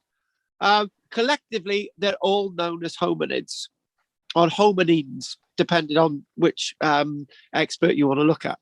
Try visualizing it like this. Imagine your mother holding hands with her mother, who is holding hands with her mother, going back millions and millions of years. The final clasping hand would belong to an unknown kind of ape, whose descendants evolved into chimpanzees, bonobos, and into human beings. So you've got this evolutionary shoot. So you've got, over that period of time, this is a really interesting point, from that being that was in the tree, right? From that being in the tree, that's 360,000 generations. 360,000 generations that have come to us today. with all those different changes. So these paleoanthropologists, paleoarchaeologists debate what names to call these bones. And that's all they are. They're just names, right? So if you take away Homo habilis and you take away Homo erectus and you take away Homo heidelbergensis and you take away Paranthropus and you take all these names away, basically what these are is different hominids. So that makes it a little bit more simple. So what we do see is that we from those first apes who became our as human beings, those sort of from the ape family, from the chimpanzees, there were unsuccessful hominids. The unsuccessful hominids were Australopithecus, right? So these basic Pleistocene, the Australopleistocene, these non-successful hominids were eventually wiped out. Those are the ones that I just chucked away before the break. Those are the pens that I just chucked away. Right. So then what we've got the evolution of the erectus and habilis, for example, and somewhere along the line there's overlapping, there's interbreeding. And then we've got the likes of Paranthropus, we've got the likes of Lucy, and we've got all these wonderful hominids. Now, it took humans, it took us scientists, as I say, this is linking in with last week as well. It took us scientists many, many years to figure this out, because in Germany in the 1850s, they had already found Neanderthals. And I mentioned this last week, that the Neanderthal, evidence of Neanderthals being found in Europe. Who were these people? They were very different from us. And then they started finding early types of hominids that looked actually more similar to us than Neanderthals in France, at a place called in France, which leads to the name Cro-Magnon in 1865. And then what really freaks out the whole mix, in Sumatra in Indonesia, they actually find what looks like more like a Homo erectus, more like a pre-Neanderthal, found in Sumatra, Indonesia, in 1894. So what we're thinking about now is we've got all these different types of hominids and we've got no idea what they're about, right? We've got Neanderthals, we've got Cro-Magnon man. This is all sort of the period of Charles Darwin. Look, what's Charles Darwin making out of this? Charles Darwin, as I said, it's done a brilliant job in telling us how we evolve, how everything else evolves. But Charles Darwin didn't have the evidence to say how we evolved. That's the only thing Charles Darwin didn't manage to write down on paper. And as I say, I think what Charles Darwin said doesn't really apply to human beings. It's slightly different. So what we do find in China in 1923, we did this as a separate lecture, 1927, we found the evidence of Peking man. And people started to think, oh my God, Peking man, this is the earliest origins must be in China, right? Because we had some really early origins of hominids, Homo erectus in Peking, right? And lots of that evidence was destroyed in bombing by the Japanese in 1941. So particularly, it was actually a German professor that found some origins of an early type of human being in Tanzania. Tanganyika, as somebody mentioned, Tanzania. And this, he found some really early hominid remains, probably about 100,000 years ago. And this was a German professor in 1913, and this is when this was part of Tanzania. And strangely enough, in South Africa, in 1924, an early skull was found. So people were actually swaying away. People were swaying away from Piltdown man. They were thinking, right, okay, we don't believe that the British are actually right, that they've actually got the earliest evidence of hominids in Britain. right? Well, Piltdown Man, as you know, was a forgery, but people started thinking it is actually Piltdown Man a forgery? Or, well, what's going on here? So there was a couple, Louis and Mary Leakey. Louis Leakey was born and grew up in Kenya in a tiny mission village 9 miles from Nairobi, now the capital of Kenya, but then a small village on the railroad to Lake Victoria. Louis's parents were missionaries from England. They hired English tutors for their children, but mostly Louis spent his childhood hunting and trapping with the local Kikuyu boys. Louis spoke Kikuyu as a native language and went through initiation rites with the Kikuyu peers. At the age of 13, Louis built his own house, as was Kikuyu custom. He also found some relics that he recognized as ancient hand axes. Oh my God. So amongst all this stuff being found by local German researchers, he's finding his own hand axes, even though they were made of obsidian rather than flint. So you've got these hand axes being found. It's great. Like the ones that were in Europe, obviously, very important stuff. World War I prevented Louis from being sent to boarding school in England. He was 16 before he travelled to London to prepare for entrance exams to Cambridge to become an archaeologist. Now, yes, Louis Leakey was trained to be an archaeologist when archaeology was relatively new as a study. So Mary Nicol, who eventually became Mary Leakey, grew up in England. But her father was an artist who took his family traveling for 9 months out of each year, mostly in southern France, where he painted pictures that he sold in London. He loved Stone Age history and showed Mary many archaeological sites in France. She was only 13 when her father died, and the mother sent her to a strict Catholic school in London, where Mary rebelled and was temporarily expelled several times. A bit like Margaret, really.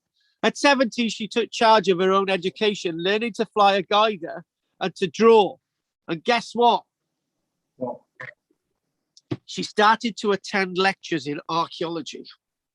Bingo. Mary and Louis met in London in 1933. Mary was 20 and Louis was 30. Louis was married at the time with one small child and another on the way, but he and Mary nevertheless began an affair of archaeology. Probably that's where it starts, because what it is, you can imagine like, come and see my collection of socketed axes. Claire tried that on me, but it didn't work. Anyway, it worked with Louis and Mary, right? And in 1935, she joined him to Tanzania. During one of his expeditions, they married the following year once his divorce was complete. Though Louis's actions cost him his research fellowship at Cambridge University. That is absolutely terrible. But Louis made his name. He didn't need Cambridge University. Louis chose the Olduvai Gorge, now called Oldowayan Gorge, now known as Olduvai Gorge, as his main area of research. So they obviously sat down and they planned all this. But as I said at the beginning of this presentation today, they could have chosen the Congo to do this research. The blackest of deepest Congo. They could have gone to Chad, where they could have found early origins. They could have been in South Africa, but they were in Tanzania. So obviously he was very familiar with Kenya, Louis, but obviously Tanzania was the place where they were going. Olduvai Gorge took shape when a river cut through the sediment, as I've mentioned, that had formed over 2 million years ago at the bottom of a huge ancient lake. This is such a put together thing at the end here to now. But about 20,000 years ago, an earthquake drained the lake and drained the river. After that, the river cut the deep gorge through the sediment of the old lake bed, hence why it's very barren today. So once volcanic landscape, that's where all the evidence is sort of some of the earliest stuff like the Latolite footprints was found alongside the shores of the lake bed as the volcanic ash is cooling. And then what you've got the lake bed, all the sediments and all the rest of it. 2 million years ago, that's where you get the early origins of stuff from. And then you've got 20,000 years ago. It's basically that it's an earthquake zone, and the rift starts to depart, and basically you've got a river, and then it starts to get very arid. But this is where the archaeological evidence comes from. The river slices through the shoreline of the lake, revealing the remains of people and other animals that had once gathered there, sort of eroded into the landscape. Almost 2 million years of history are exposed in the 25-mile-long main gorge, with the side gorge of 15 miles. A layer cake of evolution that can be read like a book. I just put that in there. Olduvai Gorge lies in the Great Rift Valley. There you go. A massive geological fault. The fault line runs from the Red Sea southwards through Ethiopia and Tanzania down to the mouth of the Zambezi River in Mozambique. Eventually, this crack in the plate will deepen so much that the eastern piece of Africa will break off and move away. Well, that's not going to be good, is it? Mountains and volcanoes frame the edge of the Great Rift Valley. The volcanic eruptions produce ash, which over time has buried and created fossilized bone, making this ideal territory for finding fossils after being buried under layers of soil for millions of years. So the archaeology is being revealed to the surface. Now, here we go. This is the final bit of the story with Louis and Mary. Life was an adventure for Louis and Mary at Olduvai and other sites in the Great Rift Valley. They lived in tents or mud huts with dirt floors and kerosene lamps. Often they had no fresh fruit or vegetables, living on fresh fish, canned food, rice, cornmeal, coffee and tea, and the love they held for each other. Oh. I had to put that in. I knew you'd get excited. They both smoked cigarettes heavily on the woodbine continually. Sometimes Louis shot a gazelle for its meat. Prides of lions prowled their camps at night. Keeping the cars and trucks running in the wilderness proved a monumental task. On occasion, the only water available came from watering holes where rhinoceros wallowed. The soup, coffee, and tea would taste of rhino urine continually. Oh, beautiful. Nice. African servants cooked and served their meals and washed their clothes. The Leakeys' reward came in living outdoors amid some of the most beautiful scenery in the world. Gorgeous volcanic mountains with the Serengeti spread out before them, hosting flamingos, rhinos, giraffes, lions, leopards, antelope, Lloyd George, and zebras. The couple worked early and late in the day to avoid the hottest sun in sand that radiated heat. They used a dental pick and an artist brush to reveal ever so slowly the hidden fossils of long ago, buoyed by the excitement of finding clues to how humans came to be. Louis and Mary found many ancient tools and fossils of extinct animals, but finding human fossils proved more difficult, elusive to the last. In 1949, Mary found a primate skull that they thought might be the missing link connecting apes and humans, but it turned out not to be. Can you imagine them finding that? You'd already been discredited by having this voluptuous affair with beautiful Mary, right? So Cambridge University ain't going to listen to him. And 1948, a woman finding a primate skull, missing link. No way. It's 5 years to go before the Piltdown is actually found out to be a forgery. In 1959, Mary discovered, as we know, Paranthropus skull Boyosii, and a find that made the Leakeys famous. They were actually being funded by the National Geographic. In 1960, Louis found the hand and foot bones of a 12-year-old who he named Homo habilis, thus classifying this species as a hominid. So basically, 1960s Homo habilis. So in other words, these are groundbreakers. These are breaking the whip on the landscape of archaeology.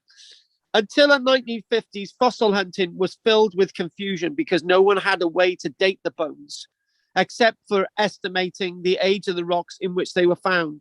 Every expedition had to have a geologist to study the layers of rock, but even those scientists were just approximating the age. So this is the problem. Whatever they had found, it would be a bit like finding Piltdown again. You know, you can't prove it or not prove it. But however, things were changing. What you've got is a period where Willard Libby in 1951 has announced radiocarbon dating. So can this be used to date this type of archaeology? No, but radiometric dating can be, which allowed fossil dates to be identified much more accurately. Carbon-14 atoms would not work for dates that far back. However, potassium found in the volcanic ash was used in potassium-argon radiometric dating techniques. So it's a much older dating technique, which we should actually look again when we're looking at these dating techniques. Oh, I'll put that down so we do that one again. Potassium-argon dating. Basically, it's to do with on the table of oh God. On the thingamajig table, the potassium and argon has certain. Periodic. That's the one. I knew I could get it there. So when it basically works the same as the carbon-14, but we're gonna do that specifically as part of another class in the future. Thank you for that. Why couldn't I remember the periodic table? Louis Leakey was convinced that humans had evolved from apes, which he realized were fast losing their territory in Africa. They had never been studied in the wild, only in captivity. Since knowing more about them would provide insights into hominid behavior, Leakey took the initiative to raise funds for people chosen by him to study apes in their own habitat before it was too late, and that evidence could be used in trying to understand our own hominid origins. He looked for young women who could do this work. Oh, God. In 1960, he helped the young Jane Goodall begin her study of chimpanzees in the wild. Later, Diane Fossey studied gorillas, and Mary Kardikas studied orangutans. Finding Lucy, meanwhile, this is the thing. So we got up to Ethiopia. But before that, meanwhile, others had also been inspired by the work of Louis and Mary Leakey. Unfortunately, Louis died of a heart attack in 1972. Mary Leakey continued working in Olduvai Gorge with her children. However, the next spectacular find was not in the Olduvai Gorge. It was actually in Ethiopia. Donald Johnson, an archaeologist from Cleveland University, Ohio, found parts of a skeleton there that dated back 3.2 million years ago. This is how far our wonderful Lucy is. The oldest hominid bones yet discovered. Johansen nicknamed the skeleton Lucy because that night, as we know, the Beatles song was playing. Lucy was assumed to be female because the bones were of a small hominid, and they believed that she was no more than a meter in height, 3.5 feet. We're talking about 40% of a full skeleton was found. Lots of the skull was missing, but we got lots of the skull. Fragments suggest it was small, while the foot, leg, and pelvis bones showed that Lucy walked upright. This was important evidence because this was somebody on the human line. This was somebody who was bipedal, who walked upright, not grasping around trees. So this obviously, we're talking about somebody able to walk. The brain looks like it developed after we were able to walk upright. Mary and Louis Leakey raised 3 sons, Jonathan, Richard, and Philip. These sons stayed in Kenya as grown men, and Richard carried on his parents' work on human origins, making his first major find in 1972. After discovering another significant skull, he went to build up the National Museum of Kenya and to run the Kenyan Wildlife Service, focusing on saving elephants. After Louis' death, Mary became a leading scientist in her own right. She was the one responsible for finding Latolai footprints 35 miles from Olduvai. Again, Latolai. So that we haven't done that tonight, and we're not going to have time. Where the soil dated, where the layers dated the footprints to as far back as 3.7 million years ago, almost as old as Roger. There is in 1976, she found an astonishing, don't thank me, Rog. In 1976, she found an astonishing set of hominid footprints preserved in volcanic ash. More evidence that hominids of that time walked upright. So in other words, 3.7 million years ago, we walked upright. That's what the footprints tell us. This is how important the Latolite footprints are. Another Leakey find. Mary Leakey went on to receive, honorary degrees from Oxford, Yale, and Chicago. She lived in Olduvai long enough to see leopards and rhinos dwindle to near extinction, which would have horrified her husband, Louis. In 1983, she ended her fieldwork and moved to Nairobi, where she died in 1996 at the age of 184. At the age of 84 years, she was 84 years old. She carried on working into her 70s, which is great. That's about right, isn't it? Her granddaughter, Louis Leakey, daughter of Richard and Neve Leakey, carries on the Leakey tradition, working in the scorching sun to piece together the story of human origins in Africa. Wouldn't it be great to have children who did that? Thanks to the pioneering work of Louis and Mary, there's overwhelming evidence to back that story. That we've got, okay, well, we're going to set the stall again. We've got evidence of human origins in Africa, right? Whether that is totally independent and the only place on the planet waits to be seen. I'm saying that we've got other determined evolutionary links on the planet, but this is the first where we've got real massive evidence that all comes together nicely. So basically, what we do find is that we've got lots of evolutionary waves of hominids coming out of Africa. The Homo sapien, Neanderthals, and Homo sapiens, but we still got to work out where the Denisovians come from, and the Florentians, and so on. So whatever was happening 7 million years ago, we've got an evolutionary line of determinism, where we've got hominids in Africa. And the Leakey spent their lives digging in the earth and tirelessly raising funds in the search for human origins, and as well as saving elephants and everything else. At a time when few others could entertain the thought, Louis and Mary demonstrated that our species had its beginnings on the African continent in their minds. So much to say, and so much to add to that tonight. But what I'm going to quickly, briefly do is basically go just for 5 minutes over to the other Lucy stuff quickly, and it's just it asked these questions earlier on. Although several hundred fragments of the hominid bone was found at the Lucy site, not a single one of those bones is duplicated. So in other words, that means it was from one individual. A single duplication of a bone, either there was two right femurs or two rib bones that shouldn't have been in that place, then it would indicate that they were from more than one individual, but it was from just one individual. The bones all come from a single individual, single size and a single development age. And it's believed that the individual was about 60 pounds in weight. One thing that I haven't actually mentioned is that when we actually look at these hominids, there's usually only ever one found. So what we do, we find maybe only one or two Paranthropus bones. We find only one example of Lucy being found. But we find lots of Neanderthals, and we find lots of Erectus and Homo sapiens.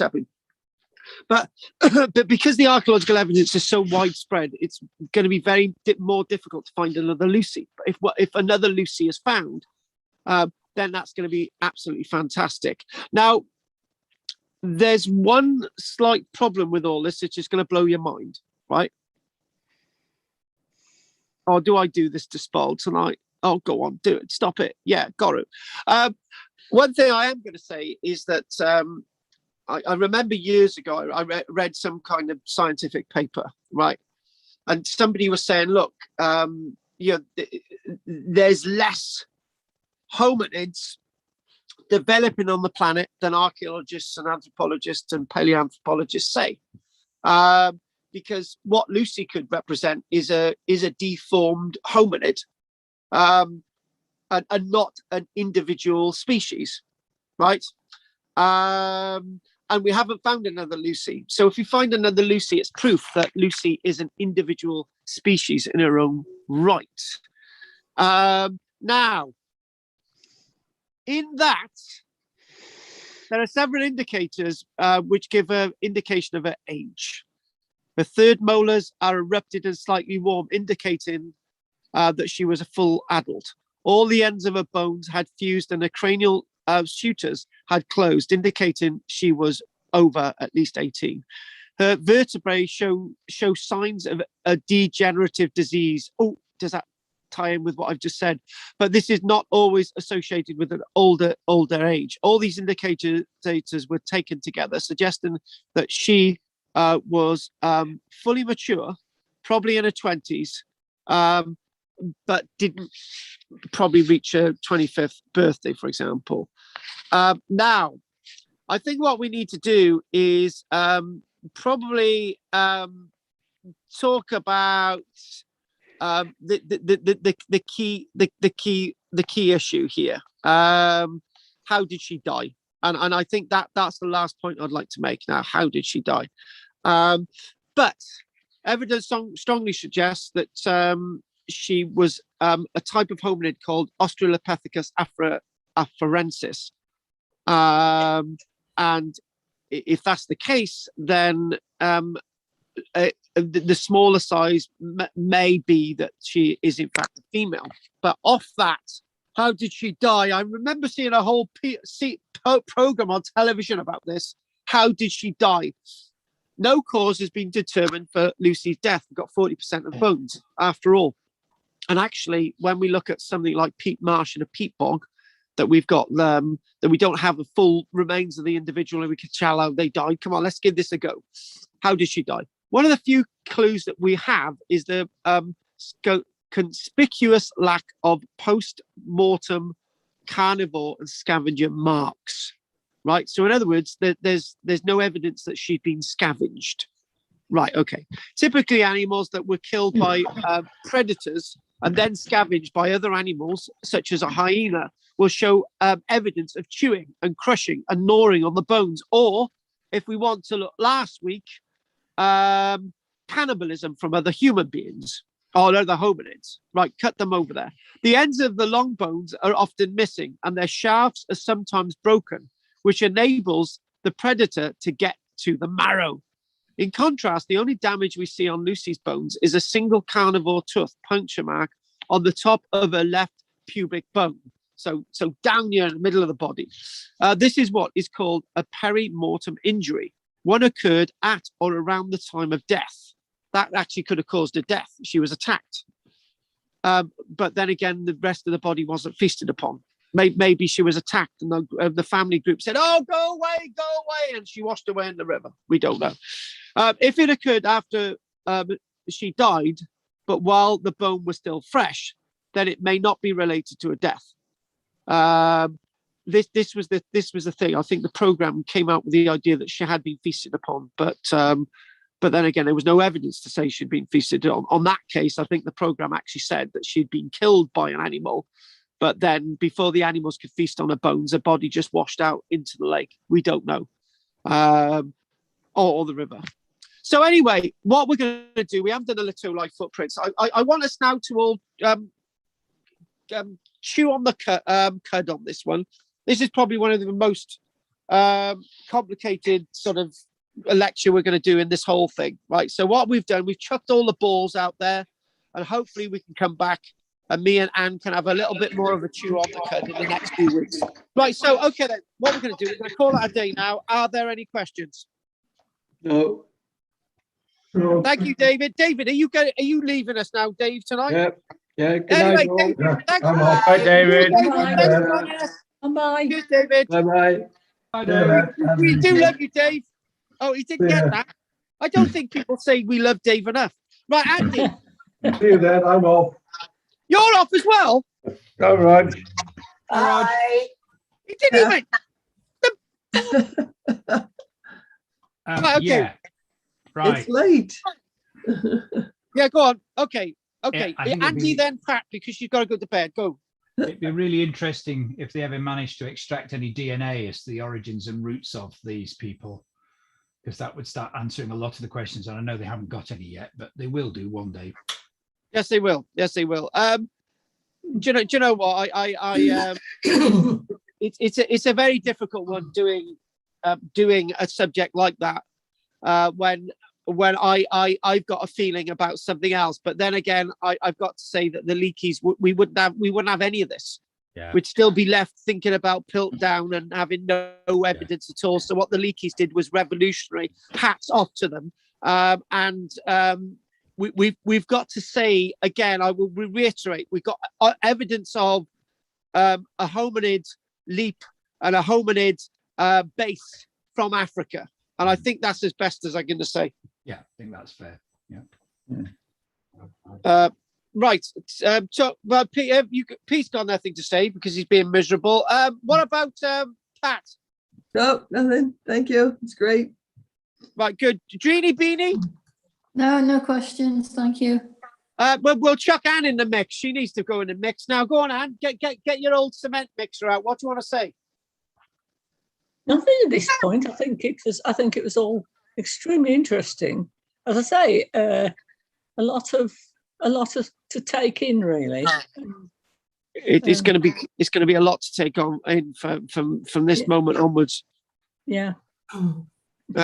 Thank you for that. What about who else have we got? We done Gina. What about you, Margaret? I just wonder where pygmies sprang from. They're like another different kind of hominid, aren't they? I wonder how far they go back. From New Guinea and all the rest of it. They're in Africa as well, aren't they? Oh yeah, yeah, yeah, they are. Yeah. I mean, this is the thing that is the point, right? You got pygmies in Africa and you got pygmies in the island of New Guinea, right? And you're thinking, well, you can't get more far apart than those two, right? So how are they evolved in that way? Well, it must be lifestyle, because they still environment environment is the usual thing, isn't it?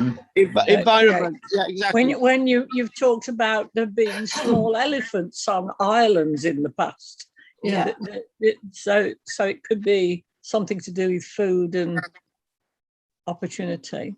Well, we could also talk about, there was a theory years ago, 100 plus years ago, of Lemuria. Lemurs, which you can find on both sides of the continental shelves, and you're thinking, well, hang on a minute, why are they there? Is it because of the fact that you had this great Pangea and they split and all the rest of it? And I think it very much goes down to the ant theory. Do we all believe that ants evolved from just one single ant, or was it just the way that ants evolved because it was like it happened to be a good thing to be an ant? It's also animals can move and the climates change, as we see now. There are animals now being discovered, that are moving from one place to another. And when you look at all this, it's over thousands and millions of years. It's hard to trace. In a way, but there could be all sorts of reasons for this, and I really find it fascinating, absolutely interesting. Thank you for bringing it up. Yeah, I do apologise that we managed to come back with the genus and species thing. I think the problem is when we're talking about the word genus, we think immediately of it's very confusing, because you could say the genus of apes. But then you could say, well, actually, human beings are actually very different from apes anyway. And you could say, well, we're our own genus on ourselves. And you get with the words with species. And I think this is wholly a very complicated area to look at. It is. And if you think of dogs, which are all they all come from wolves, all different shapes and sizes, which can interbreed. Because, and one wonders if humans are a bit like that we are all different, but still all came from something like the wolf. We came from something very far back. That's, that's a possibility, I think. Remember that gorilla that I think it was over in America, and they taught it sign language. Yeah, and it could communicate hundreds and hundreds of words, and it could think almost like a human. I think it died quite recently. It did. I wonder if it had had a baby, would it have taught it sign language? It probably would have. Yeah. Oh my God, Planet of the Apes. Yeah, 500. It had a vocabulary of 500 words. Yes. Yeah. Oh my God, that's Planet of the Apes. It happened. It was astonishing. I remember seeing a program on it, and it told its keeper about how it had been taken as a baby away from its mother that was murdered in front of it. And they were also they were looking for a mate for it, and they were showing pictures, and it was saying, oh, she quite liked this one and she didn't like that one, and all the rest of it. It's absolutely astonishing. Astonishing. And its final words were something like, I'm nature, I'm flowers, I'm animals, I'm nature, fix earth. Yeah. Right. Should have been president. Yeah, should have been president. Well, he'd been. Well, I agree. It would have been a better Democratic candidate than Biden and that Pamela Harris. I'm completely for that, and at least it would have been a good runner against Donald Trump. I think we're going to suggest that next time. Might stand a chance of re-election because Donald Trump's coming back. Right. Okay then. And finally, I think the last word is Jessica, then we'll call it a night. No, it's definitely interesting. I can't wait to see how else I'm interested to see how the debate goes, because obviously I know what's coming up in terms of Asia, etc. And it'd be interesting to see how everything else fits into the debate as well. And have you noticed, Jessica, these pens have been very useful in tonight's lecture. Yeah. So no, that was really good. What we had. Yeah. Anyway, the yellow pens work. Well, no, it's not that I actually. The problem is you'll go write the thing off. Yeah, there's like a little plastic ball on the end of it. Yeah, I just don't use yellow at this minute. Oh yeah, it works. Yeah, they do. Yeah, well, somebody called Jessica bought me them as a Christmas present because she's a bit of a boss, and they've been pretty good. Right, okay. If there's no more questions, I'll have a quick chat with Andy at the end. So if there's nothing else I wanted to say, what's that? Okay, right, all right. So what we'll do, we'll call it a night. Thank you for joining us tonight. It's been a bit of a long one, and I'm going to say good night to those that are left. And we'll see you all tomorrow night. Who's going to join us tomorrow night on Tuesday? Okay, so night. Bye, everybody. Andy, Anne, Margaret, Gina, the Pope, and Jessica, and Margaret Gobby, and that's it. Bye-bye. Night, folks. Night. See you all night. Carl, I'll give you a call tomorrow. Oh, right. Yeah, you better, Ad. No, that's fine. I will. Take care. Take care. Bye. Ciao, Jess. Take care. Bye-bye. Right. So what we'll do, we'll end the recording. So thank you for liking and subscribing, and we'll go from there, and we'll see you ever next week. And I'll just end that doodad now.